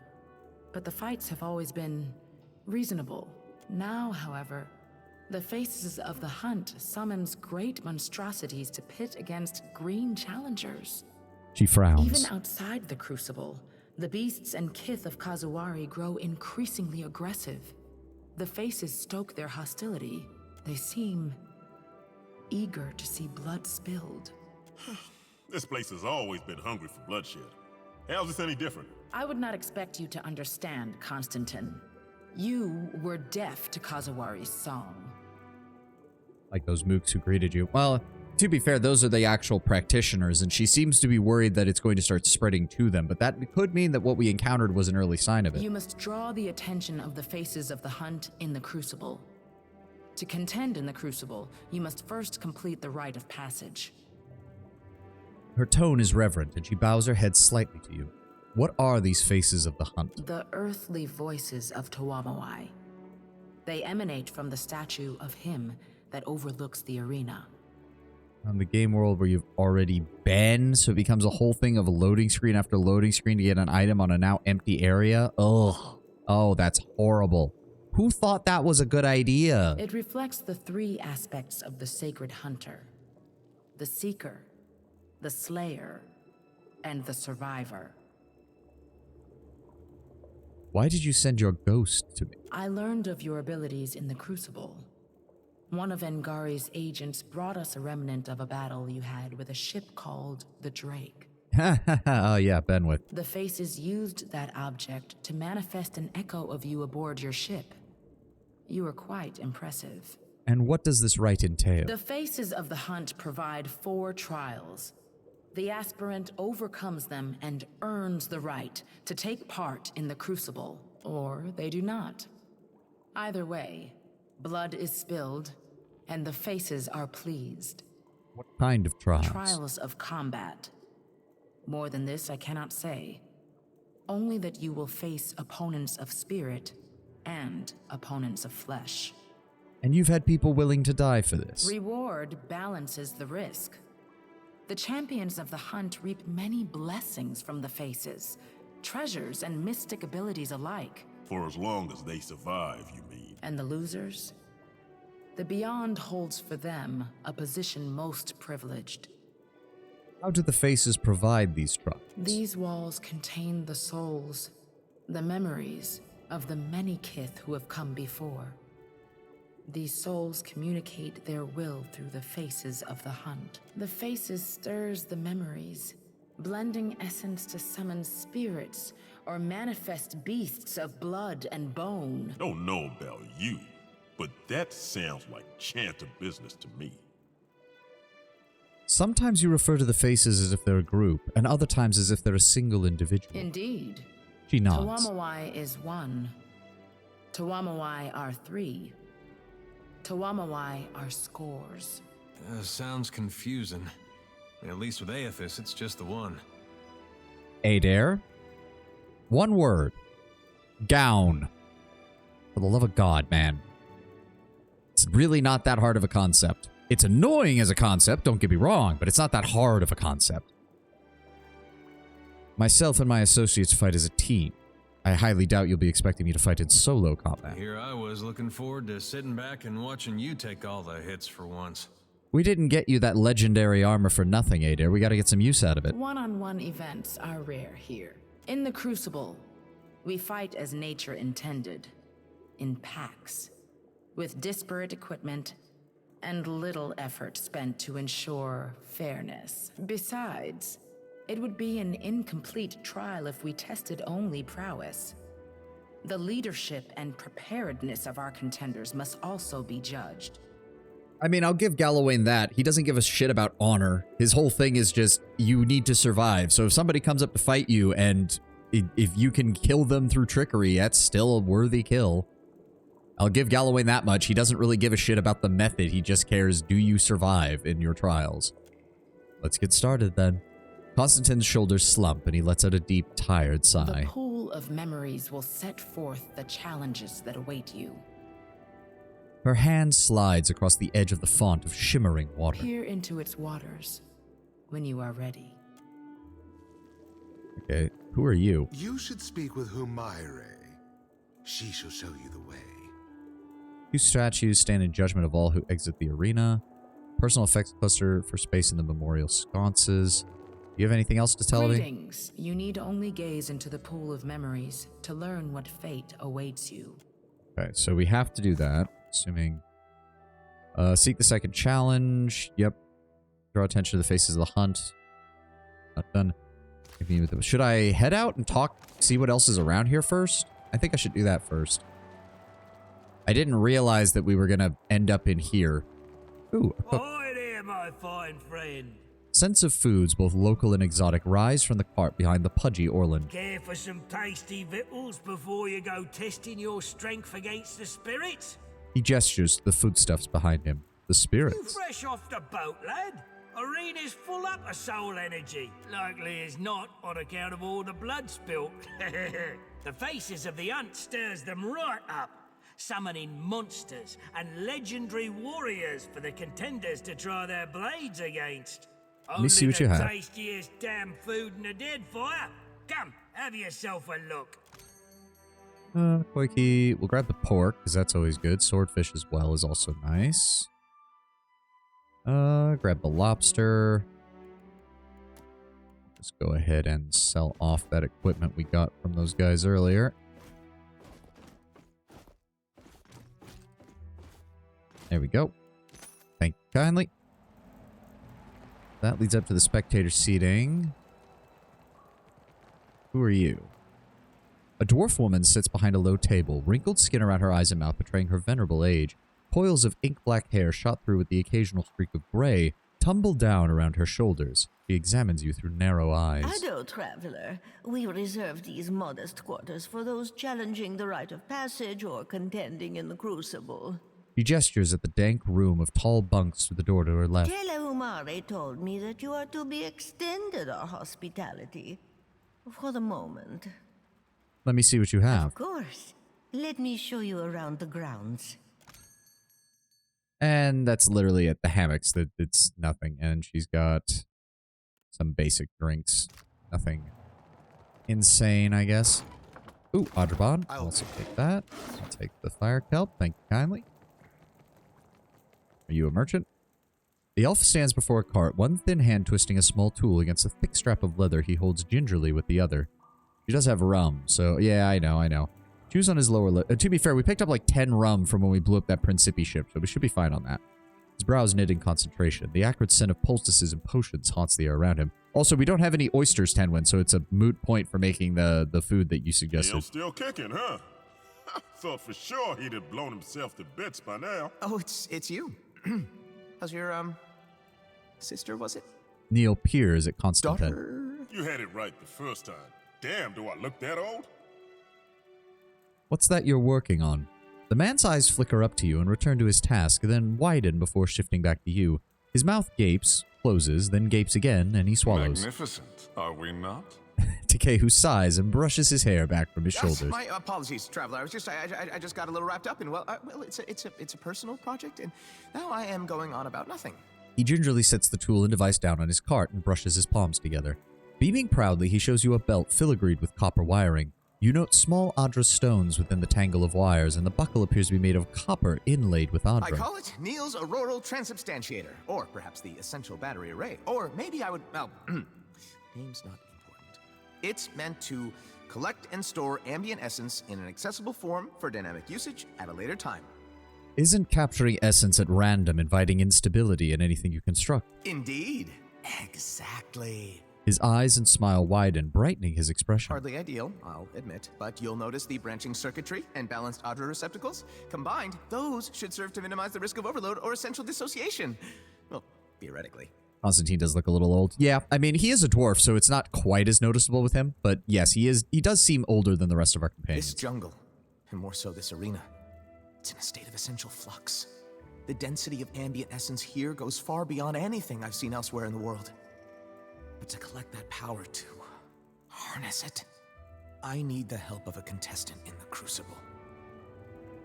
And what do you intend to do with this energy once you've collected it? Alchemists, you see, are limited to the materials they harvest. Yet the processes we employ ultimately draw their efficacy from the essence present in all things. By infusing potion ingredients with ambient soul energies, I hope to significantly increase the efficiency of the process. The end result? An almost limitless draft! Well, I might be able to help with that. It sounds interesting. You would? His broad smile brings his dimples almost to his eyes. That's fantastic! So, you see, during each fight in the arena, the essence presence spikes fantastically. Some of this is the result of magic, or released energy, owing to, well, the death of the fighters. But the arena itself manipulates essence too. It's really quite a thing to behold. And how do I fit into this? All I would require from you is to wear the belt.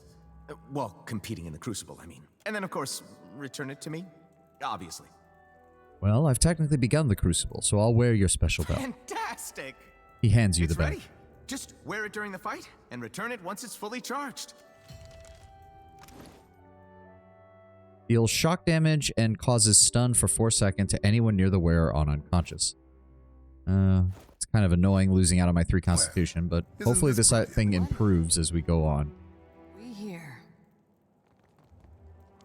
What's that? Oh. A door. Oh, that leads out. I'll have this. I've done it. What's in here? Girdle of Mortal Protection. Greetings, stranger. Akira, aren't you the dangerous-looking sort? The Amaoan woman smiles warmly, revealing her sharp teeth. I have all sorts of fine magical items. Will save your life in the pit as sure as Ngati's thrashing stirs the sea. Her hand indicates the trinkets in the stall behind her with a fluid, sweeping gesture. Oh, we've already stacked as many jars of eel jelly as our packs can hold. Appreciate the offer. Maya, she said magic items, not local trinkets. Come on, we know the Hoana can make magic items too. Let me see what you have. The finest items. She turns to show her inventory. Oh, that's it? Oh, fuck that. No, never mind. Maya was right. Ado, and welcome. The tall woman, adorned in a well-crafted and finely polished armor, bows to you, her dark hair almost brushing your Please face. acquaint yourself with my weapons and armors. Lest you become acquainted with death in the arena instead. She chuckles and steps aside to reveal rows of sharp blades and unblemished armors. What, you think I can't handle myself? She laughs, shaking her head. Not in the slightest. But we all faced Cherono upon the killing field, ah? How did you come to be I here? sought meaning in the ring before the faces, and found it I did. In a fashion. She smiles, revealing bright, even teeth. The wound almost returned me to the wheel. I would have been leaving, but, well... She shrugs, a large, flamboyant gesture. Silo is my home now. When Cherono seeks me, I will be found here. Let me see what you for have. yourself, per complenka. No unique items. That's unfortunate. Huh. Initiation of their honored ranks involves tracking a rare bird in the deep Kazawari wilderness and stealing enough feathers to assemble their helm's decorative plume. Some apprentices freely attempt to skip this rite by dying or purchasing their own feathers, but the elders can always spot the difference. The trick is to study the warden. One who returns with pride is turned away as a cheat. One who returns with modesty is known to be truthful. Oh, okay. Oh. The terrace is reserved for champions. If you wish to observe the battles, you are free to do so. From somewhere else. Okay, fine. That leads outside. That's cut off. We get in here. I'll take care of this. What is this? Storage room? Equipment is sharpened and treated with oil. Sealed barrels smell faintly of pickling spices. Okay. What is... Okay, we can't go that way. Weird. Do you actually have an inventory? You're back! Of course. Let me browse your potions. Potions, poisons, and more potions. Okay, fair enough. Spectator seating. Guess we can walk up there. Let's go over to the mirror. Let's get this started at least. Figure out what we need to do. I think that's a good idea. Was cast with level 1 enchanter spells. Oh, okay. Wait, how does that work? Because those only require two phrases, 3 phrases, 4 phases, 5 phases. What? Okay.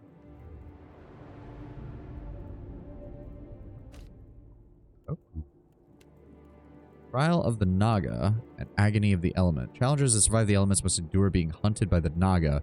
Though comparable in size and strength to Kith individually, Naga warriors, archers, and shamans fight as a unified pack and can make short work of hapless foes. They must complete the rite of passage. All new contenders are initiated by the trial against the elements. If a would-be hunter cannot prevail against a medley of mindless blights, what sort of challenge will they offer a proper combat?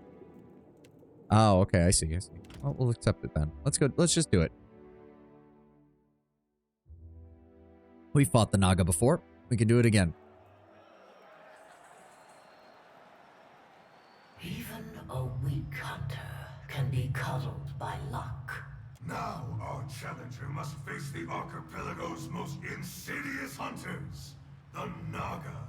If you can endure venom and vile cunning, then perhaps you have the makings of a proper contender.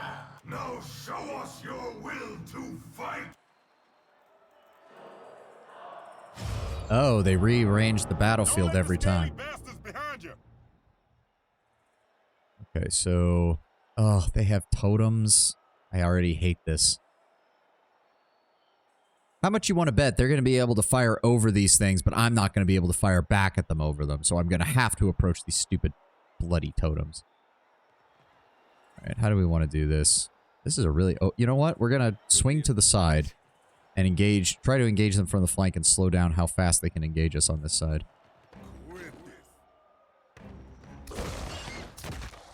Alright, pretty low defenses. I'm just going to go ahead and mind control the shit out of you, please. There we go. Oh, they're summoning shit. Fuck you. Fuck you. Piece of... Ow! What the fuck? Oh, it's the stupid archer. Kill the fucking archer. Maya, give me a double shot on him. I'm going to go ahead and cast Disintegrate. Takehu, that's per rest, isn't it? Ugh. I don't like using that if I can avoid it then. Go ahead and... Ow! Seriously? Go. Oh my god, he's just gonna... That thing is just gonna keep summoning shit, isn't it? This does not...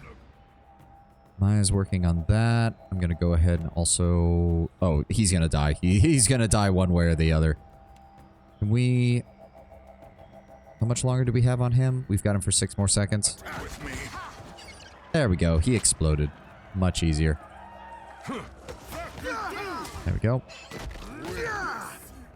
How much longer we got? 0.3 seconds. Let's prep a second control spell. There we go. Just go ahead and get him under control again. Takehu, if you would please.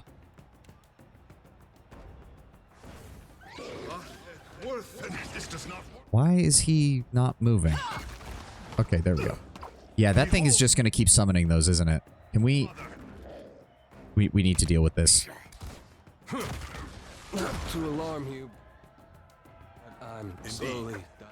It's fine, Adair. Hold on. Why is he taking so much damage? God damn it.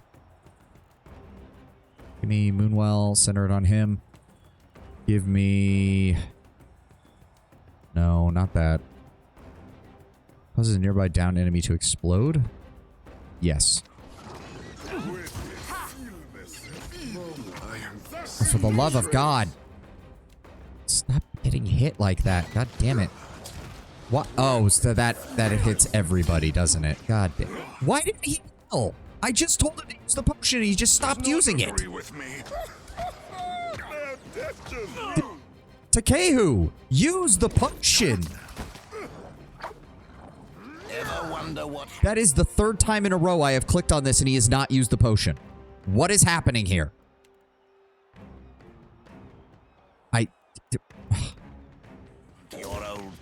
I don't know what's happening. I don't know what's happening. Please kill him before he kills Takehu. Thank you. Takehu, stay the fuck away from the melee.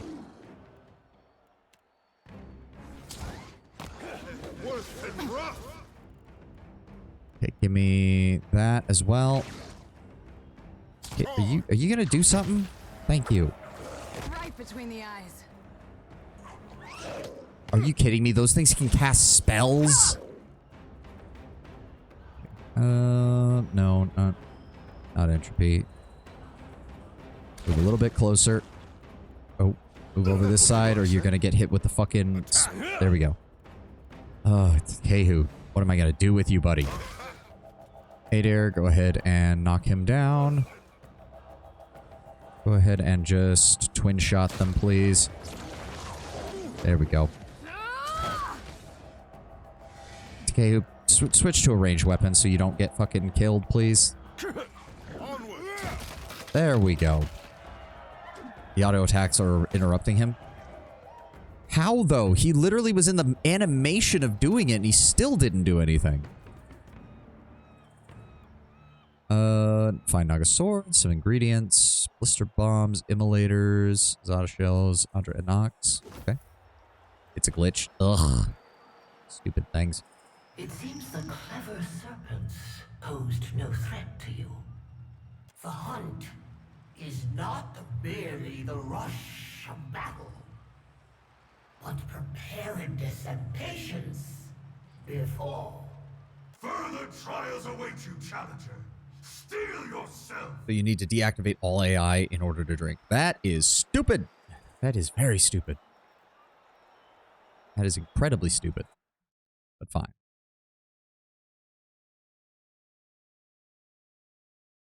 Allow me to delight in this shark soup. Well, well, well. Watcher of Cad Nua. Pippleton. That is a ridiculous name, and I will never stop laughing at that. Excuse me while I laugh mockingly at your name. Ha ha ha ha ha ha ha ha ha ha ha. I'm going to blow you up, aren't I? The Orlan before you licks his lip as he stares you down. You honor the Crucible Games with your participation. I am Papilton, and this here is my stalwart team, Papilton's Pact. That name is stupid, and you should feel ashamed of yourself. Finally, he bows slightly, the feathered tokens that festoon his armor swaying with the motion. Since you're a watcher, I hardly need to tell you my soul is destined for greatness. That must be plain as Aethys' burning backside. It is here, in this temple to the clever hound, where I will carve the next step in my stair to excellence. Welcome, Turtle Wizard. Hello. First time chatter. Welcome, man. Thank you for checking us out. Is that Sam Riegel? I think it is. It kind of sounds like him. Those little steps you talking about? For your little Orlan legs, I mean. Hey, Dare. On the one hand, I don't like you slipping back into your old ways. On the other, this guy's already coming across as a massive asshole, so I'm going to let this one slide for once. What? Well met, Pippleton. Please meet my pack. Well, maybe his soul is destined for greatness, but I doubt the rest of him is going to make it out of that arena. Console Hut ate my candies. He's trying to eat our shark soup right now. We need to keep him from doing that. That's a good buffing item. Not a pod or a school, but a pack? As you will, Captain. We're not all fucking water god-like, Takehu. Get over it. Takehu studies his cuticles and spares the other combatants a spare glance. You know how folks say you shouldn't name a beast you're about to slaughter? Shouldn't introduce yourself to it either. There we go, Constantine. Anyone feel like settling this sooner rather than later? Maya smiles and rolls up her sleeve to flex a meaty bicep. Ooh. Ishi lets out a confrontational squawk. Ooh, okay. Maya wants to flex. I am enjoying the view. Respectfully. Your companions in Pippleton's pact share a long, awkward stare. Where Pippleton holds himself with pride, his team is a bit more sober, and the longer they size you up in you and your crew, the less stoic their faces become. The pleasure is ours.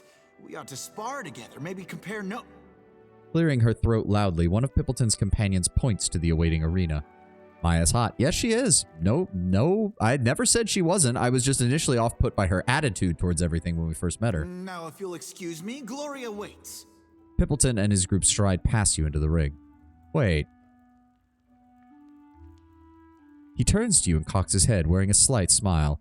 I'll see you in the arena. Watcher, best of luck to you. And your fetching company. Aye. He winks at Maya on his way out. She folds her arms and says nothing.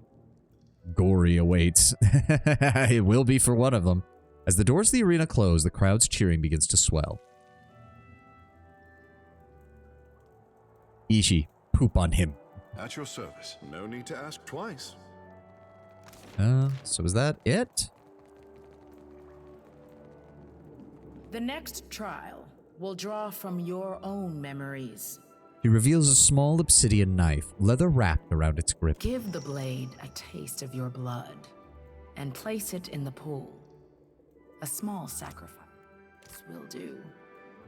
The spirits will attend to the rest. Edge of this once finely knapped blade has grown ragged from persistent use. Flecks of dried blood stain the surface.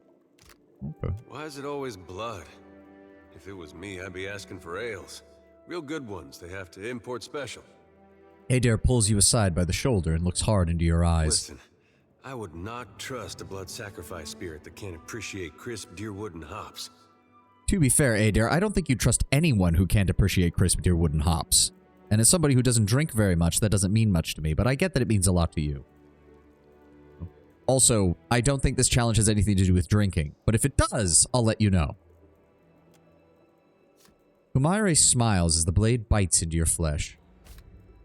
Artifacts are unique mementos riddled with latent power. Offering them at the pool of memories will unlock new encounters to challenge in the Crucible. Click on an artifact you wish to offer and place it in the pool to unlock any challenges associated with it. And I guess we may as well check out the chants while we're here.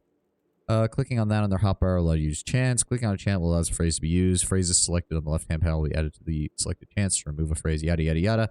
Yep, it's exactly the same. Now, add the bloodied blade to the pool. The blood lands in the pool, the water evaporates. Well, shit, we broke it. No wonder Galloway didn't want us coming here. Wow, wow, wow, wow. Fancy lights. So, yeah, flecks of dried blood stain the surface, so we put that in here. Oh. The third battle in the Rite of Passage traditionally pits a challenger against an enemy drawn from his own recollections. In your case, the Crucibles decided you must face Merwald once more. Depending on how you dealt with the old Master of Cadnua, Merwald's wrath may be stoked by mistreatment or softened by mercy. I mean, I think we tried to talk him down. I don't honestly remember. I honestly do not remember.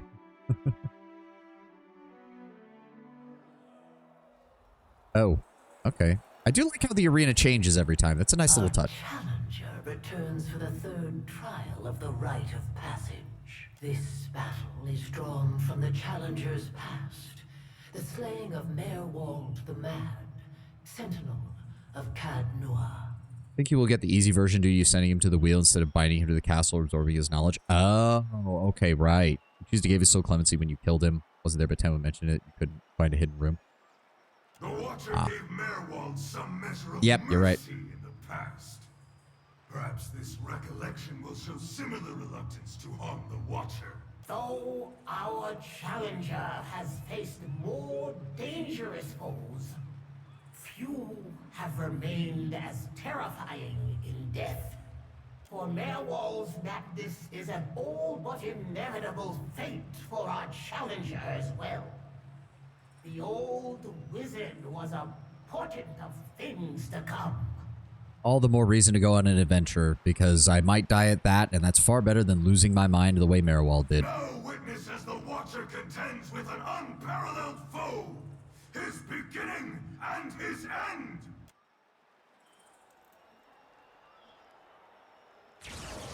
Oh, he summons up his own party of people. Oh, that's fucking bullshit. Yep, soul mirrors of the whole fucking party. Shit, do they actually get my equipment too? Because that's going to be a pain in the ass. And he comes with greater flame blights. We'll need to save our abjurations for that. And it's rest time. I can be Kana never mentioned that you stole Cadnua from an old man. I'm sorry, I missed that. We didn't steal it. We tried to help him, Maya. We honestly did. Then he went crazy and tried to kill us. Which is why I released his soul into the wheel, because you do not want to know what was going through Merwald's head towards the end of his life. It was not pretty. We inherited it through squatters' rights. By killing the only person else who was squatting there. Don't think about it. Okay?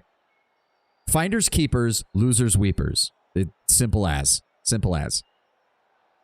We will wait until the ad is done. Especially if Terrell is still here, because obviously without the subscription, he's going to be sitting through that. And I don't want him to miss anything if he's still here.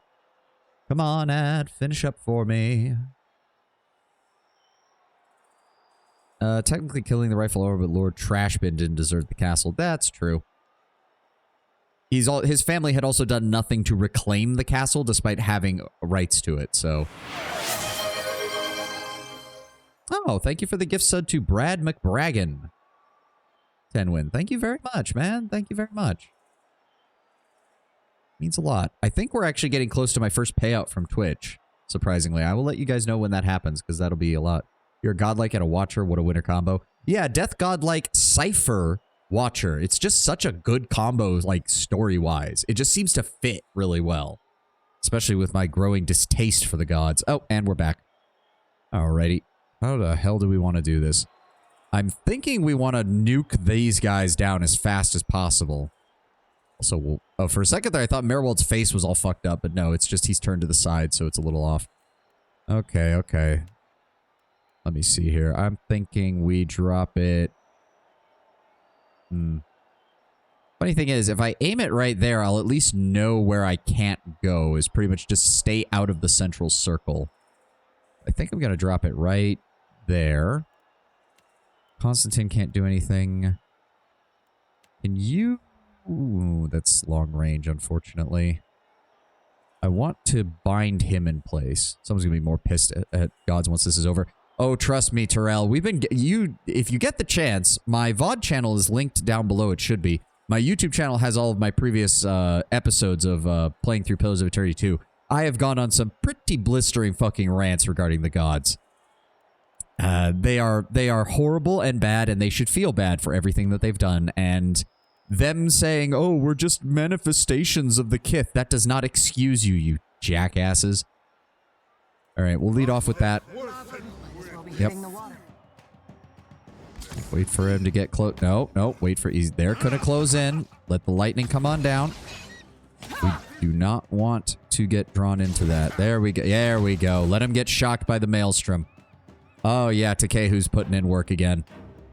I do so love it to have Takehu here with his spells. He does so well. There we go. Merwald's coming down. Okay, these guys are still taking a lot of damage. That guy's gone. I guess we just drop another one on their heads then. Fuck it. Hit them all. Can I... What is your mental defense is a 108. Your defense is 112. 90. You know what? Just go ahead and... Oh, you're not. Hold on. You're actually a lot weaker. Go ahead and give me a mind control on you. Ow! Stop hitting Takehu. I said stop hitting Takehu, goddammit. Did that actually get him? Yes, it did. Okay, now I want you to disintegrate on Merwald. If you could concussive tranquilizer on Merwald as well, that'd be great. Adair, go ahead and knock this one down. Jackass got back up. Go ahead and give me a decrease on their defenses. That would be great. This does not work. Oh, this jackass is coming forward. Hold on a second. Give me a disintegrate on him. On your feet now. All right, you're going down. Adair's doing fine. Ishi's down, unfortunately. There we go. That one's down. Merwald is... Oh, dear. Lengraf's Reflection. Piercing... Okay, we do not want to hit him in melee right now, then. He has way too many buffs for that. Wodaka Godlike wants to speak to the manager. Or the Karens. Oh, it wouldn't surprise... God, could you imagine? I mean, a Wodakan Godlike, like, Steel Garrote Paladin? God damn, that would be the most infuriating fucking person in the world to have to deal with. Let's just try to get my focus back up. Are you all doing okay? Okay, switch to your melee weapon, please, Takehu. And go ahead and give me Chill Fog over on top of these guys. You see that, Ishi? You son of a bitch. They don't like my figure. Nope, he's still chanting. Do we have enough? No, we don't. Shit, we didn't get enough. Maya, if you could double shot on Merwald, please. There we go. Knock him on his ass. Probably even to themselves. It wouldn't surprise me. Okay, there we go. Go ahead and put Disintegration on Merwald. Ow. There we go. That'll finish him off. Switch to a sword. Dive in. There we go. Maya, deal with your soul clone for a second here, please. There we go. Gang up on him. Gang up on him. Do not let him kill Takehu, for the love of God. Adair. Kick him in the balls. Thank you. What do you need? There we go. Good. Come on. A little bit more. There we go. Same time, godlikes has no need to follow their parent in any way. They can be as distant as their parents' creed, or so they so please. Assuming no kid takes offense. True, Tenwin, but do remember, the Wodokan godlike are probably the most likely to appear in Adir, where Wodaka is openly worshipped. And I have a feeling that despite the usual reserved nature of most people's treatment towards the godlike, I have a feeling Wodokan godlikes are treated pretty well by the Adirans, so long as they abide by Wodaka's teachings. It wouldn't surprise me if there's actually a large number of Wodokan godlikes in the Steel Garrote because they're essentially pressured into it by the rest of society. And, of course, because some of them are true believers. The weight of your past does not cage you. Not in the heat of battle, at least. Only godlikes we've yet to see are Whale, Wodaka, Abaddon, and Skane, though we do have some descriptions for Skane godlikes, but we've never seen them. One must Right. approach every foe with a clear mind, unbound by what was and what could have been. Decides to execute Order 66 on your ass. Yes, Turo, we did have the scene where we have already passed the part where the gods admitted, like, oh yeah, we could just reap all of the godlike in the world as we wanted to. And it's like, wow, so you are genocidal asshats. Good to know. Grows heavier the longer one carries it. Harvest what you need from it, and discard the rest. Whale godlike has an abundance of eyes. A Skane godlike has a lack of eyes. Wouldn't surprise me. I don't remember what exactly they described the Skane one as fully, because I think we only got like one description of it in one line, so it has been a while. But yeah, a whale godlike having extra eyes would make sense. Whale godlike is the opposite, a complete lack of facial expression. What do you need? Maybe. I trust you. Or maybe it's like an overly expressive face Tenwin. Like maybe a whale godlike kind of almost looks like they have like a mask, but it's their actual skin. Like they have features that are like overly stretched and overly proportioned or something like that. That would actually kind of make sense. The next step of this dance winnows our would-be champions. The bloodletting. Time for that already, huh? Bloodletting. Sounds ominous. The last of the trials, the bloodletting, pits you against other contenders, each undergoing their own rite of passage. Would not be surprised for the godlike of Whale to actually be hidden. Well, to be fair, I guess it would also depend. We know based on Takehu's existence that there are different each god can create different types of godlike. Because we can play as a moon godlike, which is specifically under the Andra purview of her appearance, whereas Takehu is an Ngati godlike. They're the same god, and we know they are, but they have different aspects. So it wouldn't surprise me if some of Whale's prodigy are more, shall we say, like eye godlike, with what we were saying about their faces being weird, and then others might be secret godlikes who have weird, like, illusion or hidden abilities or stuff that keep them from being seen easily or something like that. Those could easily be two sides of the same coin as far as Whale's godlikes go. Skane godlikes are heavily wounded at birth, laughing nose, ears, lips covered in sores and scars. Yeah. In their triumph, the victorious shall complete the rite and secure their place within the crucible. To them alone shall the island reveal the first of its mysteries. No harm in a little competition, as long as we make it to the top and stay there. Right, Captain? Killing others is the price of admission. It is an honor to progress into the crucible. The winner gains glory. The fallen contribute their memories to this place. Either way, the competition is a form of immortality. Let's get this over with. It is an honor to progress into the crucible. Yes, you've already said that. The competition is a form of immortality. Why is that the only That's not what my character would say, but neither is any of these others. So I guess I'm going to go with the neutral option, and we're going to be... She's going to give us a, but thou must fucking bullshit. I don't want to play a godlike in Avowed. Well, you're not going to have much of a choice from what I heard, Turl. The main character is a godlike. It's just a godlike that no one's ever seen before, and thus nobody really understands. You may choose to turn away, but this place needs you. If you reject yes, but thou must. I hate that line. Like, don't even bother with that. You should have given me an option to actually say it. Yeah. Although, Lord Brambo, they did confirm you can turn off all of the physical appearances of the godlike. If you want to do something else, want to flip the gods off and tell them to pound sand. Well, to be fair, you can do that even while playing a god like Turl in this game, so I'm hoping there will be equal amounts of god flipping off in Avowed when we get to it. The fourth and final battle in the Rite of Passage pits 2 packs of contenders against one another. 2 teams enter, only one will earn Tumblewise Blessing and emerge alive. There's no victory in subduing the other to surrender. Crucible demands a sacrifice, and only through the loser's death shall the victor advance. Yeah, we're going to go up against the Orlin and his team, aren't we? Trust me, Turl. As I said, if you get the chance to check out some of my VODs, I have already torn into the gods multiple times, especially back in the White March DLC when we first talked to Andra. That was eye-opening as to how fucking horrible the Pantheon is. Does have the same weight if you have the god's equivalent of an Oreo. Time to turn him into a ball and we'll use him to dunk someone more important. Doesn't have the same weight if you have the god's equivalent of an Oreo. Oh, okay, okay. Their task is simple. Slay or be slain. And he's produced enough salt to serve an entire cinema worth of popcorn. Yes, don't remind me, Tenwin. I don't like sometimes that I get a little too salty. And to be fair, the salt is in regards to game mechanics, not story. The story has been wonderful throughout all the games so far. Those who survive earn the right to contend for the champion's crown. Let the hunt commence.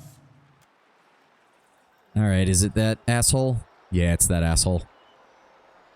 Oh, what are you doing? It appears only one of us will be finding greatness in the Crucible. Dressed in his gaudy armor, the diminutive Pippleton taps his brow in an impish salute. Know that I bear you no grudge. A shame you must die so that we may live. I bear you no grudge either. May the best fighter win. The rest of his team at his side looks to the stands, raising weapons to a cheering crowd or winking at some of the admired spectators. Then let us show this rowdy crowd what an honorable fight looks like. Gaudy looks kind of mediocre. I mean, it's overall mediocre, but I think when we first encountered him, it explicitly said, like, he has, like, tassels and, like, little chains hanging off of it, so it, like, the whole outfit, like, sways and moves as he does, so it's a little gaudy. Farewell, Watcher. May the gods welcome you. Yeah, you keep saying that, buddy. Ooh, they're chanting. Also, this arena kinda heavily favors us, if I'm being honest.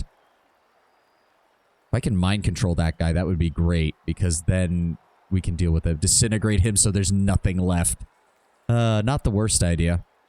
Do we still get... Okay, at least they still let you do this. Students what it means to be an alpha predator. Agreed. Takehu, let's do my favorite opener, if you would, please. We're going to do it right there. Because then I know exactly how far up I can move them. Yeah, because I can set it right on that line and I'll know exactly how far up we've got. Yep, and then they move forward, and then they get zapped. Takehu, do not run straight into your own spell. That would be a bad idea. Then we're going to quickly try and paralyze them. There we go. Maya, go ahead and freeze the barbarian in place. I'm going to go ahead and disintegrate Pippleton. Switch to my... switch to that. Takehu, I'm going to need some more spells from you, if you would, please. Let's go with... Hold on. Move you back up slightly. There we go. Oh, good shot, Constantine. Constantine just knocked all of them back into the fucking spell zone. Very nicely done, Constantine. Well done, my friend. Okay, did we get him? I don't think we did. No, I still have not... Okay, we're still casting it. Good. Maya, I want you to concussive shot on... Actually, just double shot the monk and kill him.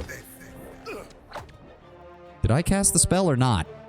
Yes, I did. Did he get it? No, we missed. God damn it. It grazed him for 8 seconds, but it's not on there, which... Wait, where is he? Oh, there he is. Okay, yeah, he is suffering from it. Can't get a clean hit. Takehu, go ahead and give me another one. Go ahead and hit all of them. Ow, please. Can we... There we go. We got him off Takehu. Very nice. No. Takehu, you're already taking enough damage. Fall back. Go ahead and throw out a healing spell on the front line. Just in case. I think he's the last one. Let's just go ahead and paralyze him. There we go. And disintegrate. You would think This thing isn't doing the paralyzation would reduce their physical defense, but it only really decreases deflection, which is kind of annoying. Merwold died from Ligma. Who's Merwold? Ligma balls disintegration. Yeah, that would be great. Ooh, the Maw of Ingemerk. Charm nearby beast for 15 seconds on scoring a beast kill. Nice. +2 perception. Very nice. The Elder Wolf Ingemerk stalked the northern shores of the Whites at Wens for a generation, preying on kith and beast alike. The great predator seemed a monster out of legend, as swift as the wind and intelligent enough to mask its movements with the weather. A shadow in a snowstorm. After his cousin fell to the beast's fangs, the hero Jeff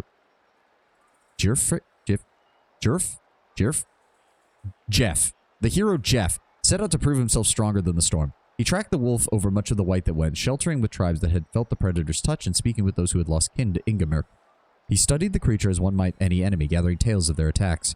Through his gathered intelligence, the Glamfellan realized that which had occurred to no other. Those killed by Imric were almost always important figures within their tribes. Jeff set out on his final hunt. His attention turned to one of the traders who moved between camps in the southern lands. He returned short an arm, but bore Ingemerk's head in recompense. He fashioned from it a helm that he wore into his final days, and gifted it to his daughter Friggin, who would later travel to Deadfire recording the legends of those lands. When asked about the unusual headpiece, Friggin spoke at length of her father's many exploits, but never of the wolf. Some hunts, she said, were best left unsung. And they would judge some equipment from them. Bresteos, Adrenac. There we go. Oh. Soul energy swirls about you, pressing heavily against your esoteric senses. With a slight exertion of will, you can direct the ambient essence. Ooh. Send the soul essence to the wheel. Store the soul essence for yourself. Turn the soul essence to the crucible and the wildlife of Kazuwari, which I'm assuming is what they want. Fine. You've earned Galawain's gift. Oh, well, we finally got a little bit of attention from Galawain. Isn't that nice? You allow the energies to settle into the arena, even as you feel some of the power escaping into the wilderness beyond. Glorious combat reveals our contender from amongst the challengers! Rest and return anew, for the crowd is eager to see you hunt again, contender.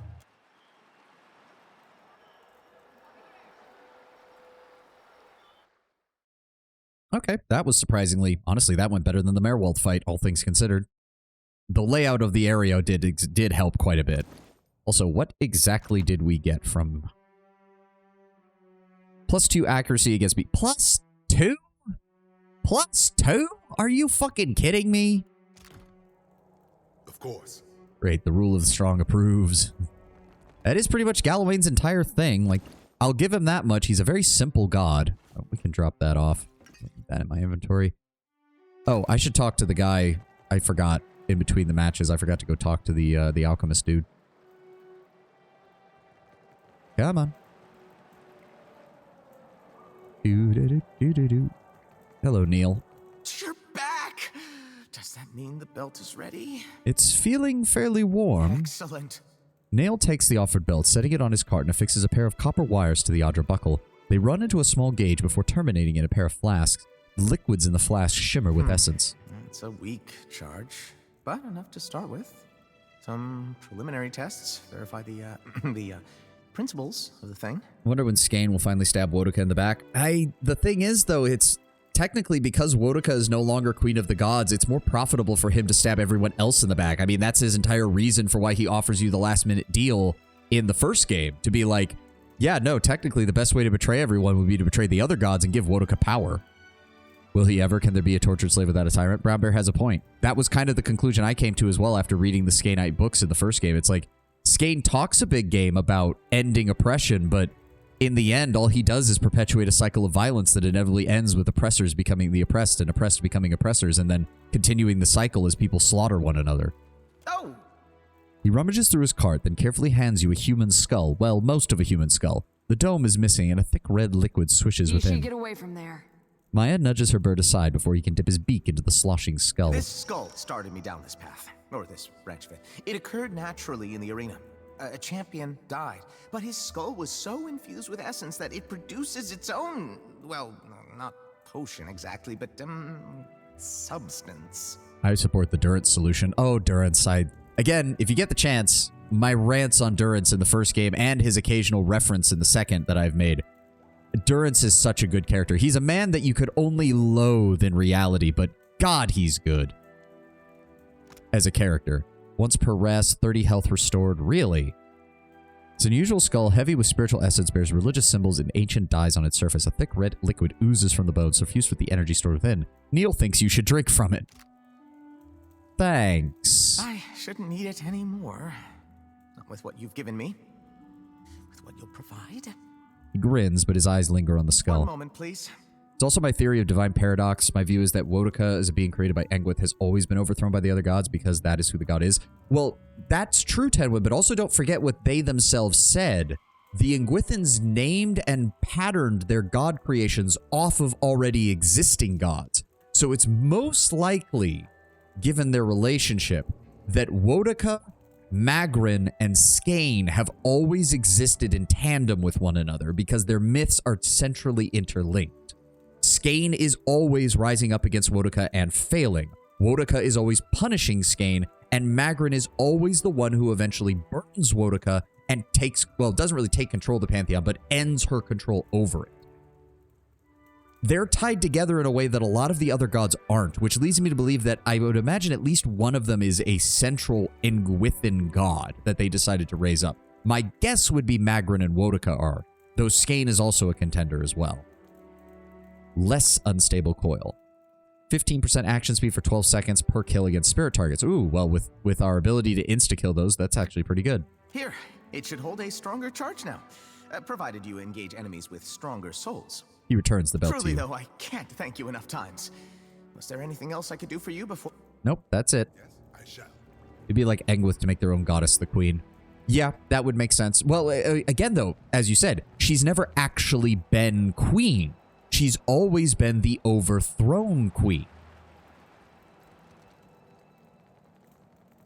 Make sure the belt remains on. Oh, you're right. Suits me, don't you think? Didn't the Engwith create the gods? They created the god constructs, Terrell. But they openly admitted in the first game, I can't remember if it was Theos who said it or if it was the spirit in the elven spirit that we encounter, who said that they patterned the gods that they created off of already existing legends and myths that existed within Aora. So, like, the idea of something like Galawain or Ngati or Wodaka has already existed because cultures already had an idea of what their god was, but they purposely created their god forms to emulate that so it would be easier to take control of civilization. Theos as well as Wodaka straight up telling you via the Burning Book. Speaking of which, I completely forgot. The Burning Book went off after we finished the last DLC, and I forgot to open that up, so we might do that after this. The Pool of Memories water seems more luminescent than before, and Humara gestures towards the font with an open palm. Congratulations, contender. Having endured the rite of passage, you earned the privilege to compete with other proven hunters. She scoops a talisman from the pool and holds it dripping before you. This token represents you and no other. Wear it proudly. Wouldn't be surprised if Rimmergand is technically the oldest god, aka the oldest myth. I would imagine Rimmergand and Galawain are probably the two who you could associate as being the oldest gods, because they both represent primordial forces of nature in a way that the other gods don't as much. Magrin kind of does, but she still has a very civilizational tone to her, whereas Galawain does not. Galawain doesn't care about civilization, he cares about survival. Hyleia might too.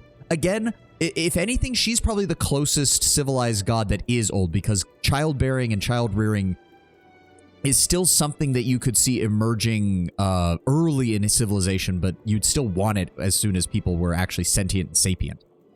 Yeah. But at the end, Engwith paid the sole price for making them. I mean, yes, but it was a price that massive air quotes on this, supposedly they paid willingly. Although, given what we see in this game of what happened to the first Huana civilization, not everybody was on board with the plan, and the Engwithans didn't give a shit. The leadership of Engwith gave willingly, yes. Like, some of the gods, I believe, absolutely went into this willingly. The people who became Aothis, I could actually see doing it willingly because they believed that their cause was worthy.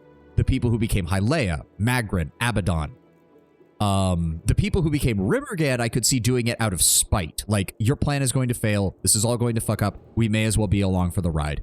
The people who formed Whale, Ngati, Skane, those ones I have a much harder time believing did so willingly.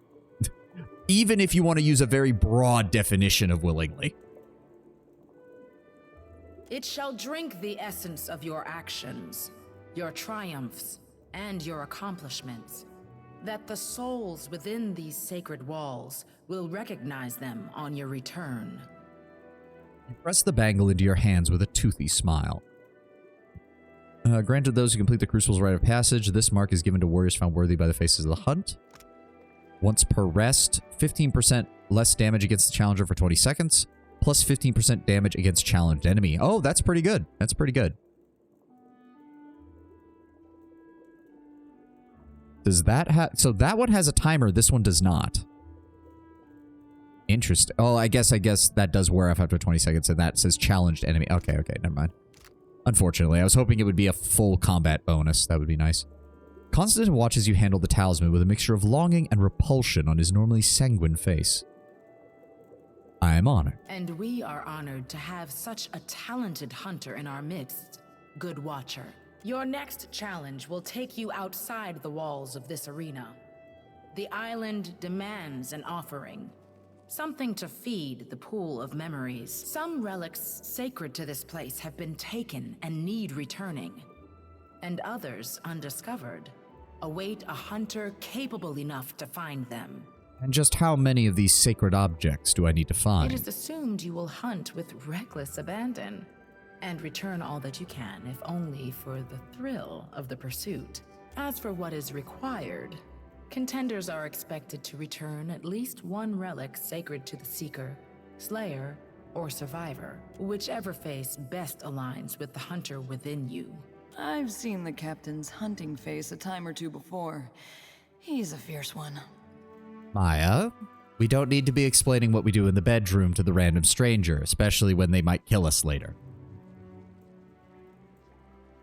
I suppose this sounds easier than fighting in the arena. Wish that were true, Watcher. Humaira chuckles quietly. Well, that's about it. She lowers her voice and leans in close. She smells of sweat and peat. Each area of the island draws the attention of a particular aspect of Toamowai. While you scour the island, watch as only a watcher can. Speak with Ngari, Keeper of Memories, in preparation for your hunt. He will set the path before you. Do you even have a face? I mean, technically, because you can kind of see that this version of the godlike does have, like, the opening at the bottom. You can see, like, the bottom of his nose and part of his lips. Casual godlike racism. Yeah, a little bit. Just a little bit. Return with your trophy, contender. And may Toamowai guide your way. I mean, to be fair, the death godlike do kind of have it the worst because, like, everyone else you can at least see the godlike's face. You can't do that with a death godlike because of the way their design is. Okay, you're the guy we need to talk to? Okay. Something about the combination of, like, a high-collared shirt and the Hawana, like, facial tattoos is just a weird dichotomy. Slim for an Amawa, the man before you boasts warm, avuncular features and gray patches is his tightly curled black hair. He smiles warmly at your approach. Greetings, friend, and welcome. You stand before the Keeper of Memories. Your voice screams, evil bastard. He bows slightly at the waist. Oh, we're waiting for the ad to finish. We'll wait for the ad to finish.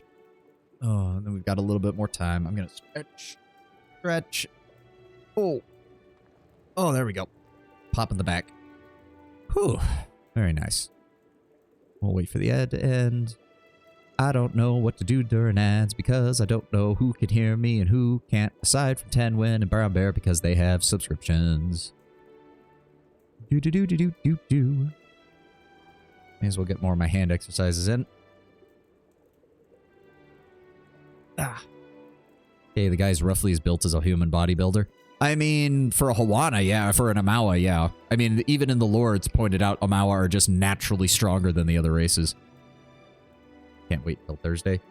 Oh, what's coming out? Oh, right, you got into the backer thing. Is that when it's starting on Thursday? Well, you won't have to worry about contending with my stream, at least, because I don't stream on Thursdays. Ah. Come on, Ad, finish up. Finish up. Finish up. Wait for it. Finish up. Backer thing for what? Tenwin got into the alpha test for Endless Legend 2. So he'll be able to give us a report on that, on how the game goes, although we'll see. All right, come on, Twitch. Thank you. And Constantine, too. How exciting. Been a while, Angari. You two know each other? Only well enough to not trust him at my back in a fight. Ooh. Well, Tenwin, I'm not telling you to give us details. I'm just saying, like, I'm assuming the first thing you would tell us, like, oh god, it's horrible. Oh god, they need to fix everything. Or, oh, it's doing great. I can't wait to see you and let you guys see the full release. Like, I'm not talking specifics. I'm just talking vagaries. Especially not on Twitch. All this shit could get recorded. I'm not asking you to break NDA, dude. I'm not doing that. I'd rather stand face to face anyway. You will know me for my dying screams or your screams of joy, one or the other. So you keep memories. Those vanquished in the Crucible leave behind their weapons and armor, both often laden with memories of life. It falls to me to keep and protect those trappings and recollection. Doesn't seem far off from torture to me. Everyone believes they know my work better than I do. He chuckles. You seem odd for a Hoana. Stranger than present company.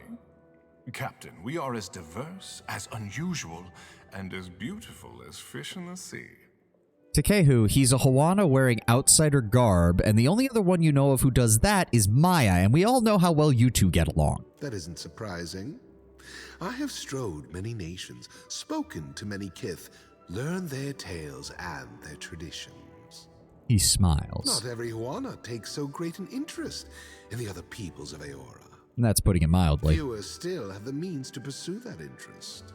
We gotta find Kana. Let him know someone's trying to steal his angle.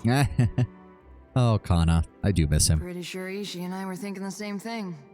So, how do you preserve memories from these items? We first wash the items in the pool, and in doing so, give the memories to the souls of this place.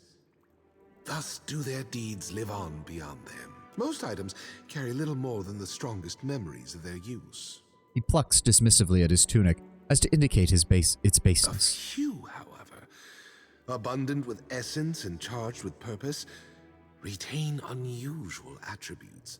These I care for, curate, and purvey to those worthy of their enchantments. With a warm smile, he runs a finger along one of the blades. These would be the artifacts Humaire mentioned. The Crucible recreates battles and conflicts of old, that today's hunters may hone their skills. The pool of memories is the library for these histories. These stories aren't told to the Crucible. Instead, items held by those who performed great deeds echo with these accomplishments. The pool of memories absorbs the past from them. As a contender, you will be expected to recover at least one of these relics. I can point you in the right direction, but first I must ask, which of the faces of the hunt do you seek to appease? Well, first, I would need you to tell me more about these faces. The faces represent the tripartite existence of Toamawai, the Slayer God, the Seeker God, the Survivor God. Foreigners conflate them with the Changeling for good reason. He cannot be reduced to any single thing. The Stelgar embodies the Slayer aspect, the Seeker is represented by the Spider, and the Boar reflects Toamawai's Survivor aspect. It is right and proper to respect all three, but all Crucible contenders must eventually make a choice and accept their true face. Tell me of the Spider. The Seeking face represents the mastery of the chase, the understanding that slaughter without gain or purpose is wasteful. It is the hunter that must think in seasons, not seconds. Young warriors think the Spider odd. It sits still, it does not seek, is oft said. But the Spider understands the art of the Seeker so well that its prey comes to it. And of the Stelgar? That is the slaying face. The aspect of Tuamawai fixated on the mastery of the life or death dance, where all things are decided. I was already leaning towards Seeker anyways, Tenwin, but yes, that would also be nice. Deadly in a group or by itself. Hungry or sated, the Stelgar is possessed of uncanny focus and purpose. A wise hunter admires and fears the Stelgar in proper measure. And the boar? The boar is the surviving face, the aspect of Tuamawai that reminds us that victory without survival is almost always meaningless. While all manner of cowards excel at survival, the boar is both courageous and resilient, traits all hunters should aspire to. And why can't a warrior embrace all three faces of the hunt? In a lifetime of conflict, one can, should, and, with the onset of age, must. But in the Crucible, one cannot advance without championing a single aspect. Have you made your decision, then? I shall seek an artifact of the seeking face of the spider. Every year we lose hunters to the Kohatkana Expanse. Usually they're tracking last year's hunters. But nowhere in my notes have I found out what first enticed Kith to go prowling around that corner of the island. Not surprisingly, the Expanse has become a sacred place to the Seeker. Return with something a failed Seeker before you left behind, and the spider will be pleased. Oh, does this not lock us in? Can we just ask about all of them? Or do we just want to do that? We'll just do that for now. I will see the western doors open. We'll just do that for now. To be fair, I'm already getting the vibe that I do just want to kind of blitz through this this DLC as much as possible. So we want to get out of here, actually. Need to go up this way. Wait, western doors? What western doors? There are no western doors. Oh, wait, what? That door open. Oh my god. God damn it, game.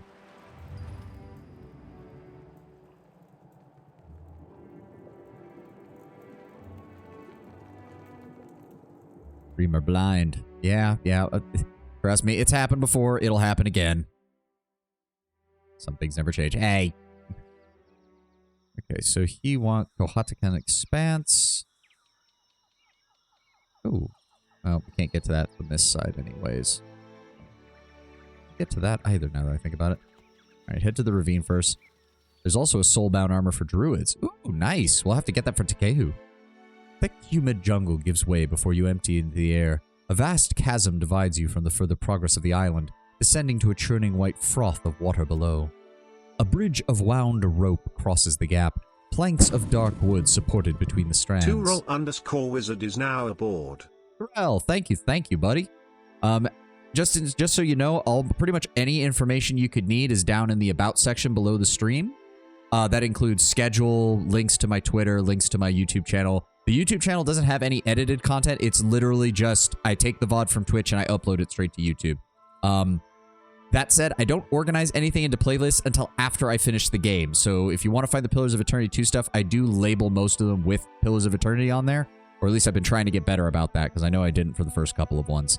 But the schedule should be down there and everything else. You did Tyranny? Yes, I did. We did the independent route, kind of almost by accident. I ended up with one of the worst endings with the Anarchy route, because I ended up going to the Archons in the wrong order, so I ended up having to kill most of them. Can we search? Problem is that's going to be... Okay, there we go. So you watch the edge of the chasm in either direction, but find no other means of crossing. The river seems to stretch down to the beach you landed at, separating you from the rest of the island. With time, you could reinforce the bridge with materials provided by the wilds around you, but that would require several days of arduous effort. Reinforce the bridge with magic. Wait, what? Oh, Thorny Roots or Tanglefoot. We'll use Takehu's magic. Takehu rests his hands upon the damp loam. Moments later, vines sprout forth, wrapping around the rope and wood alike, and spreading across the bridge until it looks like a natural part of the jungle. Nice. Everything looks good. Consider the quality of the planks. Wood looks good for burning, but little else. It will not hold much weight. Well, I mean, we already reinforced the bridge. Oh, no, wait. That just... Fuck. I didn't mean to... Son of a bitch. Injured. That is... I hate that system. I hate that system. Tyrani's magic system. Yes, Tyrani's magic system was amazing, Turtle. I enjoyed playing a mage in that. Fine, just cross the bridge already. Damn it. Fucking didn't read when I was fucking... I hate that system. Why is an injury the only thing this game can think of to do, which just immediately fucking makes me annoyed? Ugh. Aggravating. The deeper you travel into the island's southwestern wilds, the denser the jungle becomes. The air thickens, heavy with humidity, and the impenetrable canopy allows only the faintest light from the sky above. I do enjoy Tyrani's magic system that much. I just think it lacks personality. To a certain extent. I mean, to be fair, they kind of had to, as far as that. You have a new setting, you have all this. And to be fair, the personality, it lacks it in the mechanics. It doesn't lack it in the lore. I like the idea of the Archons forming the sigils having to be disseminated. The lore and world building around the magic is quite interesting. But the actual magic itself is just, its world building lore is good. Its complexity as a gameplay mechanic is good. But its personality as far as this is Tyrani's magic system is, yeah, a little lacking because it's mainly just cast fire, cast lightning, buff, debuff. I can get that. I can get why that could be a little lacking, but the fact that it gets high marks at everywhere else does make it good. The path narrows into a gloom before you, the persistent drone of insects subsiding into soft whispers on the edge of hearing. Explains and displays its own intelligence, applies to magic, makes me want to think of a similar system. Yeah, and literacy and intelligence, yeah. It's especially fitting given that it's a Bronze Age setting when literacy was such a massive thing that was very vitally important to the early empires of the time. A twig snaps in the distance. You hear that? Constantine asks. Silence falls. The dwarf hugs his arms around him and frowns. Gives me the goddamn creeps. Enter the forest. Tendrils of gray fog creep across the roots and vines, slowly rising and reaching as you push further into the island's expanse. The air grows opaque, and quiet murmurs carry on the breeze. Just as it reaches its thickest, the foggy morass parts like a curtain, revealing again the path before you. It forks to the left and the right, each path looking roughly as passable as any other. Maya, there is no hint of tracks here, neither animal, wilder, or kith. It is as if this trail has never before been traveled. Ugh, well that's not good. We'll try it. Wait a second.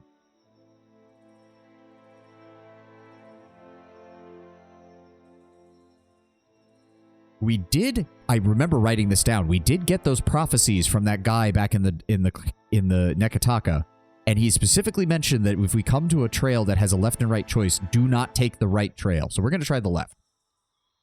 You follow the trail and quiet rustling sounds murmur from the obscurity of the undergrowth. The path forks again. Examine the statue. The statue has been standing at the fork for ages, the lines weathered, the details worn away by the elements. Moss grows across the base and vines hang down from the spider-like head. The seeker's eyes stare at you unblinking. Yet everything about the sculpture down to the draping foliage seems impossibly symmetrical. Everything except the one eye missing from the statue's left side. Interpret the statue's meaning.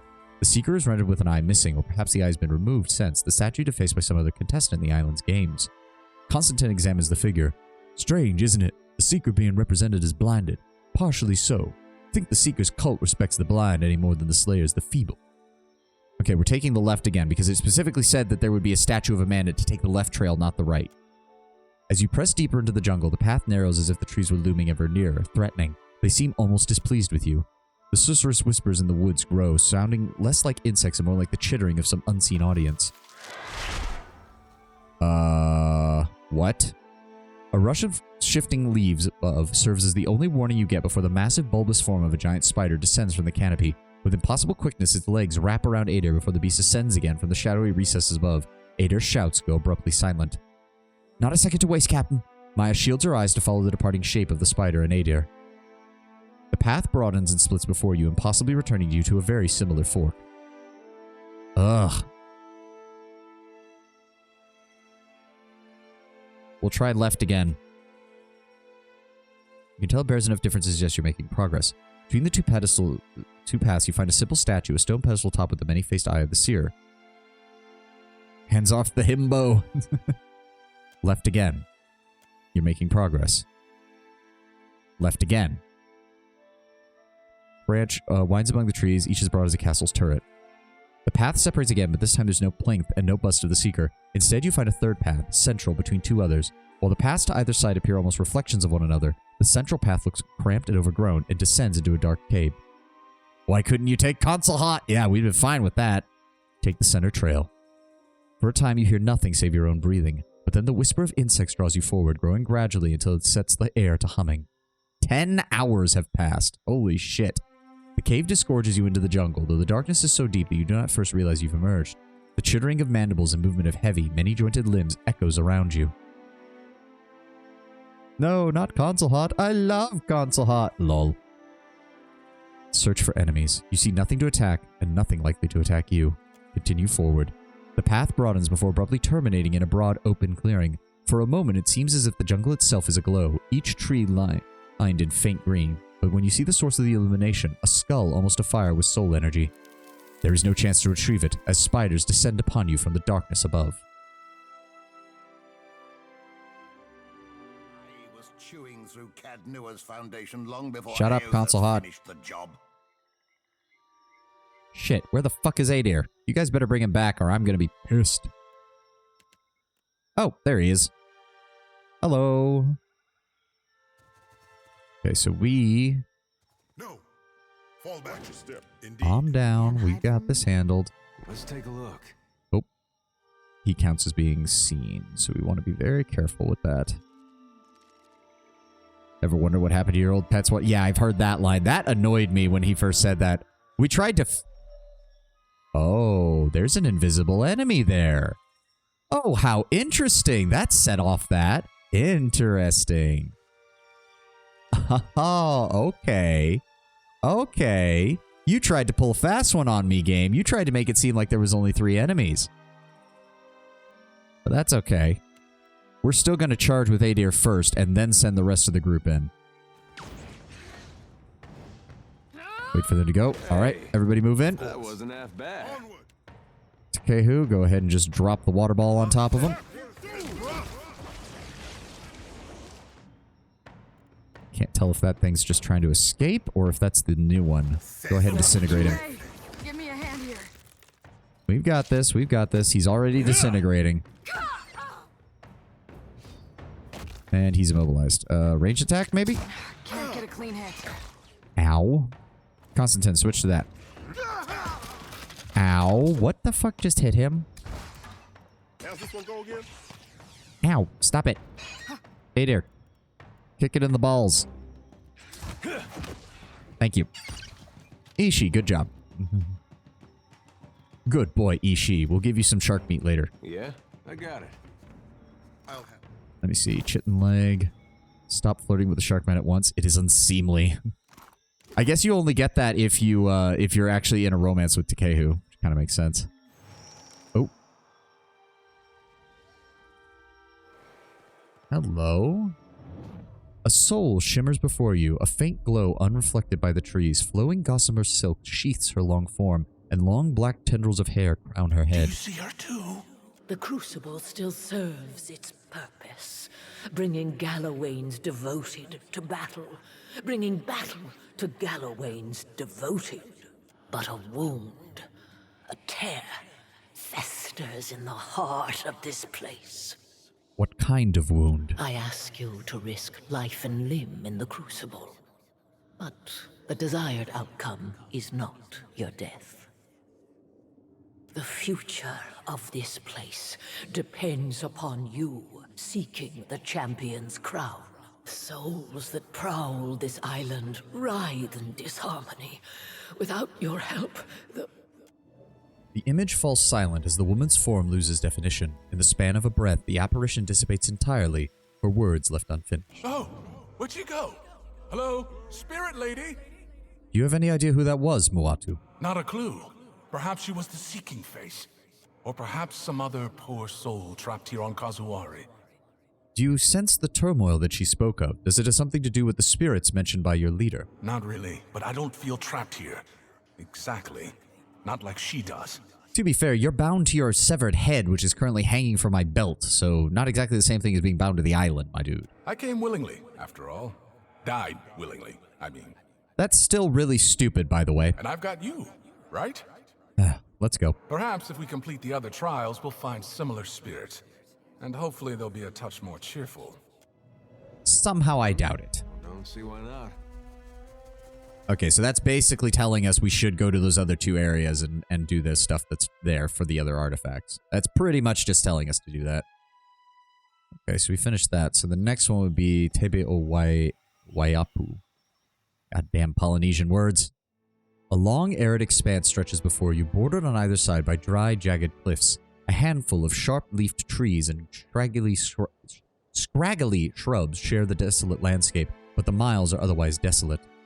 Water completely depending on the watcher carrying. Yeah. In the darkening distance, you make out a faint red glow high among the stony promontories. An island of Maui named Kamehameha. I mean, it would fit. It would fit. Funnily enough, if you make him like a chanter warrior, you could basically roleplay as King Kamehameha I, which would be kind of funny. Hell, you could even use guns, because King Kamehameha traded the Europeans for guns, and that was how he was able to finish his conquest of Oahu. Use the spyglass. You set your spyglass southwards towards the distant peaks. Through the lens, you see no reddish light at all. You lower the instrument, the strange illumination reappears. It's some kind of natural illusion, some trick of the atmosphere. Thoughts? Seems that the point of the thing is to suffer our way from one end to the next. Maya plants her hands on her hips and sighs. Looks like a lonely place to die. I say the gods love a challenge, and there is none better than pushing mortals to their limits. Takehu shields his eyes and scans the horizon. Adair frowns down the length of the gorge. Not looking forward to it, but the only way we're getting to the end of this valley is through.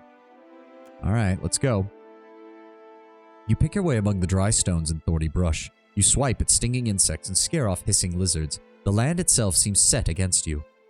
The valley narrows over a time to the point where only 2 kith can walk abreast. You approach an ancient structure of stacked stones. The stones look precarious. Blast it with magic. With a resounding blast of arcane might, the stones are knocked from their perch and fall to the ground below. You pass through without difficulty. Everyone still with me? I live. At least we're getting closer to the end of this place. Check on the glow. You've made some progress down the valley, but the light still seems distant. Press further. You continue on. You're not bad at voices. Thank you, Lord Brownbear. To be fair, I haven't been able to flex my voice acting as much in this one compared to the previous games we played, because there has been a surprising amount of voice acting here. I wasn't expecting it, honestly. Jesus Christ, why would we do that? No, leap to Maya's defense. Oh, why does it have to be ours? What is the point? Her constitution is a 13, which is probably not going to be high enough. I'll take the injury. We'll deal with it later. You throw yourself between the stones and Maya, taking the blows upon your own shoulders. I was quite sure that I told you it was 90% voice. You probably did at some point, Tenwin, and either I didn't quite realize just how much it was, or I'll be honest, I might not have fully believed you, because part of me was like, there's no way they actually went through the trouble to actually voice all of this, because most CRPGs don't.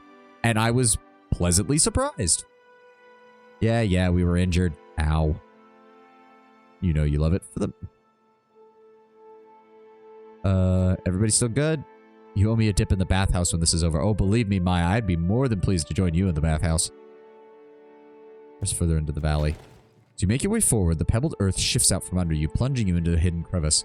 Constantine grabs you and hauls you back up on solid ground, cradling one arm. Oh, dear God. We're going to need to make more luminous Adra potions or rest after this, aren't we? Ugh. A wide crevasse opens before you, spanned by a line of old rope. Do not... Okay, thank you. Please let Adair use this as a test. Adair's got this no problem. The VA adds so much.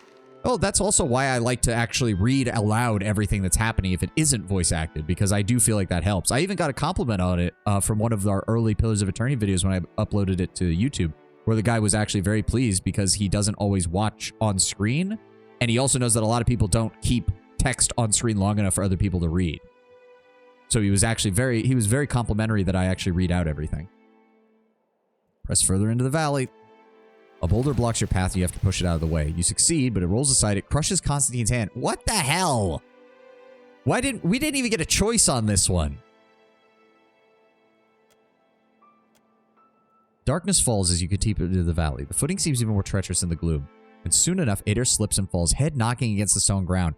Oh, for the love of God.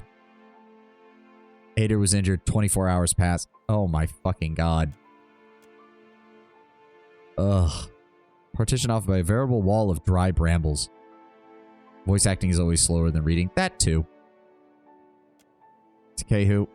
Burn him. Takehu's blaze clears the plants ahead, but a blaming branch falls on your companion. With a groan, your companion resolves to carry out. Jesus Christ! Maya, you okay? Yeah, you're okay. Push further. Oh no, we don't...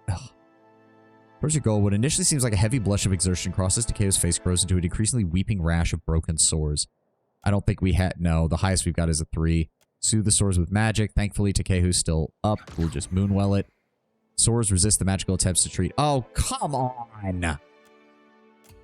Yeah, he doesn't have enough. Waves it off as unpleasant, but ultimately bearable.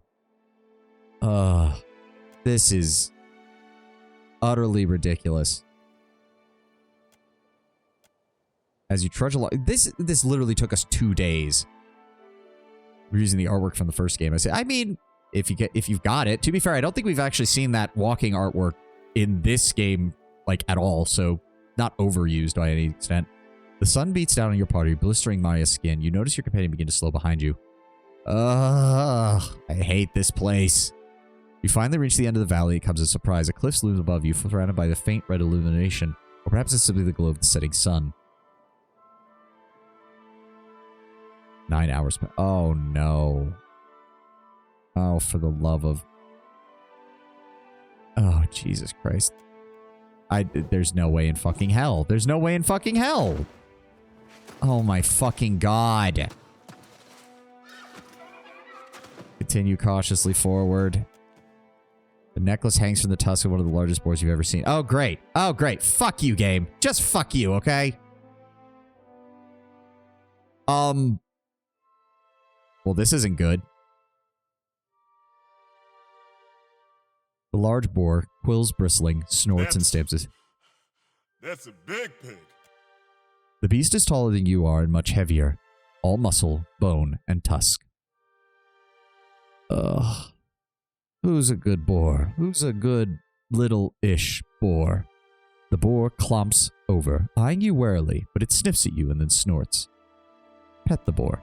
The boar cringes slightly as you scratch it behind the ear, but as you pet it more, it relaxes, pressing its head into your palm, softly nuzzling at your belly. Take the necklace. The boar blinks quizzically as you remove the necklace from its tusk. Leather bands secure this piece of corrupted Adra to its cord. Notably, the accessory makes no use of copper. Interesting. Oh, thank fucking God. Can we please leave this horrendous place? All that and you solve it with Talk no Jutsu. Watcher wins. Yes.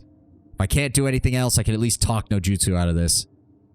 The wispy, shimmering form of an Amawa approaches you cautiously. Their posture is crouched and wary. Numerous scars and burns dot the soul's lanky limbs, but their face is a diffuse blur, devoid of defined cheekbones or jaws. An Amawa soul. Do you see him? Or her? Them? Soul that may live. The figure gesticulates as if to speak, but only distorted fragments reach your senses.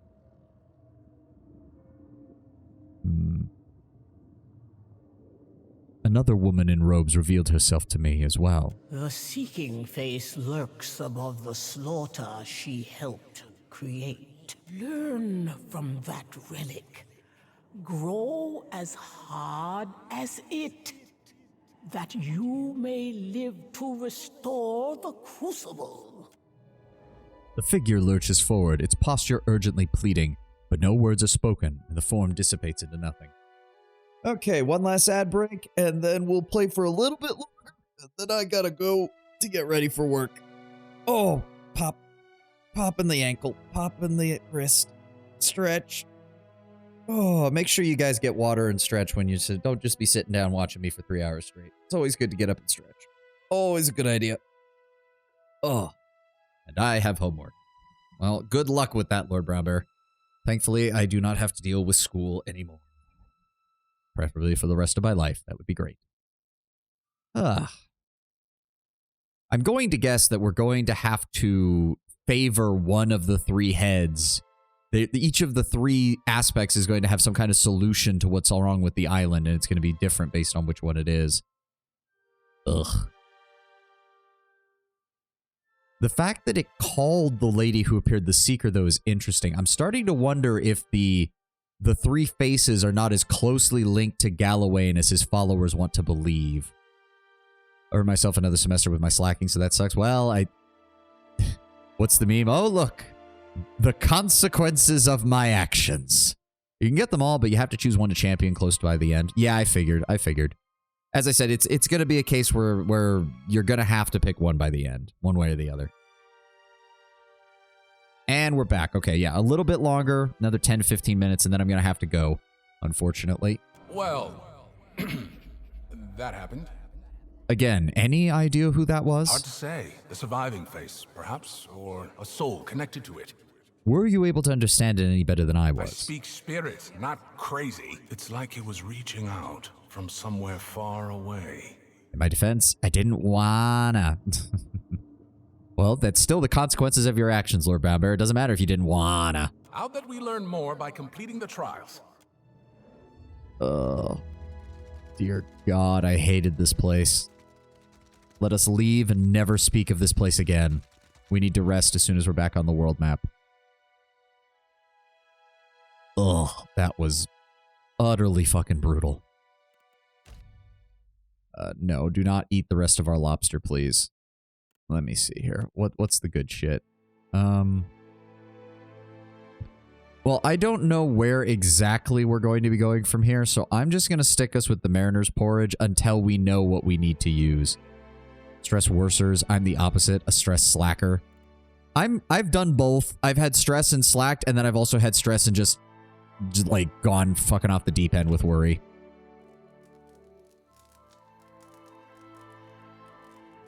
It can be a spectrum. There we go. All that's left is Wakupoko Loveld. And I'm guessing since this is the Slayer face, it's just going to be a straight up combat encounter with something very, very, very dangerous. The forest thins into scattered glades among the western cliffs of Kazuwari. Trees stand sentinel overlooking the sheer stone plunge into the Deadfire Sea. You turn north only to enter a large open field ringed with wood and peppered with small clumps of dense forest. Clouds of insects hum over the rotting remnants of discarded carcasses. The path before you looks roughly disturbed. Maya? Though it's difficult to discern from the chaotic wreck of dirt and grass, it seems like multiple sets of kith tracks came from the direction you did and continued towards the coast to the northwest. Another set of tracks, these from some manner of clawed beast, came from inland and followed the same path as the kith. Examine the beast tracks.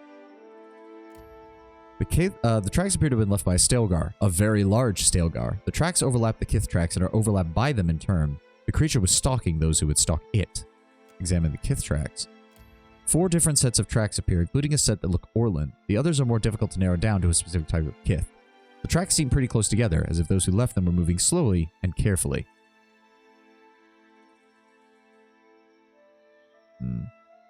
Let's follow the kith tracks first. The kith tracks bend around the field, largely following the tree line. You come short as you come upon the scene of carnage. Congealed blood pools on the ground and gore splatters the nearby trees. Flies cloud the air. The receding tracks part in opposite directions. One pair cuts directly west towards the edge of the island. They are evenly spaced and far apart. The length of the strides and direction of the toes suggest the kith were running. The other pair trails along to the north. These prints suggest one leg dragged behind the other, and the ground is splattered with drops of blood. Takeu points out a thin coating of silvery dust coating the nearby leaves. Somebody threw a spark cracker, probably as a distraction. Follow the wounded kith's tracks to the north. The kith's trail leads north along a winding path through a forest. Every few feet you find blood smeared across a leaf or pooled with a footprint. The steps grow increasingly close to one another as you follow them, and you find dried blood crusting some of the trees. Then ahead of you, along the path, you make out a figure seated in the shade of a thick-trunked tree. He isn't moving. Through the lens of the spyglass, you can make out the faint rise and fall of the dwarf's chest. His beard is matted with blood, and he cradles one arm close to his chest. Search for the presence of other minds. You sense faint, incoherent thoughts swirling about the body, swaddled in the thick miasma of agony. Approach. You make it to the tree and find the built dwarf clinging to a small pack. swollen eye half opens and gazes. One swollen eye half opens and gazes through you. The hunter's voice raps through dry lips. I am Slayer of Champion. He coughs weakly. Examine his wounds. Bone and viscera are clearly visible within the rents of his armor and skin. You're pretty sure that his liver is sliding out of his belly. The incredible thing is that he's held out as long as he has. Heal him. No, don't use Gon's Pledge. We'd only get 2 of those. Meanwhile. The magic washes over the hunter without much apparent effect. He's beyond magical healing. Damn. Seems the Slayer found his death. Yep. Search for the creature that hurt him. Partial success. You hear a faint rustling in the tall grass nearby. It sounded too localized to be the wind. And partial success, of course. Takehu fails to match your stealthy step. God damn it, Takehu. A massive cat pounces upon Takehu, knocking him to the ground and raking long, curved claws down his side. Of course he suffered an injury. God damn it. The beast bounds away before you get a moment to react. You help Takehu stand and the pair of you bolt into the trees. You catch glimpses of muscular, furred forms moving between the trees. And most frustrating at the same time. Yeah. Sleight of hand. We only have, I think, a 5 in sleight of hand. I don't think that's going to be enough. Throw a spark cracker. You carefully light a spark cracker and spark cracker and lob it into the underbrush. Yep, we have plenty of those. You hear a cascade of cracks and pops as the explosive ignites, followed almost immediately by the rattle of grass parting before bouncing beasts. Large beasts. It takes the Stalgar a moment to realize their mistake, but when the pack of large hunting cats, each shoulder high to an elf, turns towards you, fur bristling, claws flexing, they move towards you. Okay, an actual combat encounter. This we can handle rather than random skill checks that don't seem to ever work the way you think they do. Oh, yeah, he's a biggin. He also has very, very low mental defense, so I think we all know how this goes. You do that. Maya, go ahead and double shot him. Constantine, go ahead and give me... No, there's no point in doing that. Ooh, a new puppet. There's not really any point in him using that yet. Just switch to your melee weapon real fast. Hey there, you go after him. Takehu, if you'd be so kind, just go ahead and summon up your lightning storm. There we go. Dominated the Stalgar. We've got him for 22 seconds, so we should be able to finish off this one real quick. Right, he does have a beast chant. I forgot about that. Constantine, if you could... I think it was... Yes, with all your strength, slay the beast. Switch over to your B chant. This guy's about to break off real fast. I'm going to go ahead and just cast Disintegrate on him now. Poor bastard. Yep. There we go. Kick him in the balls. And he's teleporting. I fucking hate that. He's still taking damage, though. Where the fuck did he go? There we go. Okay. Smart makes no difference. There we go. He's almost dead. Ugh. Very nice. Very nice. That's taken care of. Cinder Shard. The aggressive soul energy raging within this slim slice of metal seems to warm from within. Very nice. This cannot last, you know. Start up, console hot. As the bright glow approaches, the rhythm of a heartbeat, not your own, thumps into your head, and the light coalesces into the muscular features of a hulking Amauan striding towards you. The spirit shrinks away from the glow with a terrified yelp. The soul roars in challenge. He points a thick, gloved finger at you. I wanted tougher, but you will suffice. And who are you? Who are you? I am the Slayer, the fastest and the strongest. That you had to ask speaks ill of your mind. Another woman in robes revealed herself to me as well. I'm not here to speak of her. Let her seek elsewhere. Return your trophy to the old man. There is much left ahead of you to hunt, and far more to kill. The lines of his face lose what definition they possess, blurring into a featureless mass until the entirety of his form evaporates into thin air. Wasn't he fun? Seems he wants us to kill someone, or something. Do you think this is why Gallowayne didn't want you here? Maybe the Slayer wants you to kill the gods. Funny you should mention that, Muatu. Let me tell you about what Aethys is currently up to. He suggested he was the slaying face. Or at least the Slayer. Poor attitude aside, he knew of Ingari, and he knew what you're up to. You should be careful. Let's go. I wonder if we'll run into more like him if we... We've already done all the trials, so no, we will not. Also, it occurred to me, we did get 3 of these things, right? Yeah, the Sot Skull. That was the one. I completely forgot that was the... Yeah. Also, I forgot... Where is... Hold on, just go by this. Where did... Didn't he give me that potion thing that I was supposed to have? Where is that? Did the Stalgar have a piece of the Godhammer? I don't know. It doesn't read like that. There it is. Alright, well, we may as well have it on hand. Why not? But with that, I'm going to have to end for right now, unfortunately. We still made progress. We started the last of the DLCs.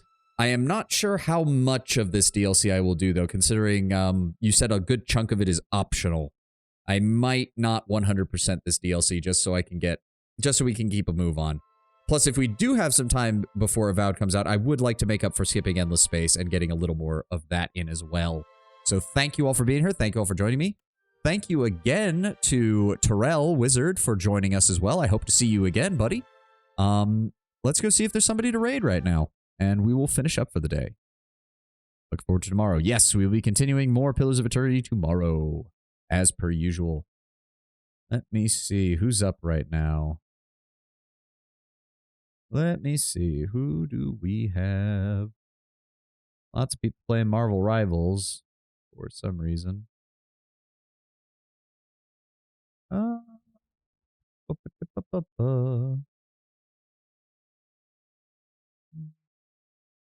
Damn, I'm really not seeing anybody right now. Someone say bomb the gods? I mean, it's not the worst idea. We already know it worked once. You know. Yeah, why not? We're going to raid into Azura again. She is the Blue Dragon Girl VTuber who looks like she's doing a collab with some Pokemon players. So we're just going to raid into her. We did it once before. We'll raid into her again. Thank you all for joining me. Thank you all for being here. And I hope you all have a wonderful rest of your week and the rest of your day. If I don't see you tomorrow, which hopefully I will, we'll be continuing Pillars of Eternity 2 tomorrow. Have a good one, guys, and I will see you all next time. Where's the button? I'm missing the button. There we go. Raid now.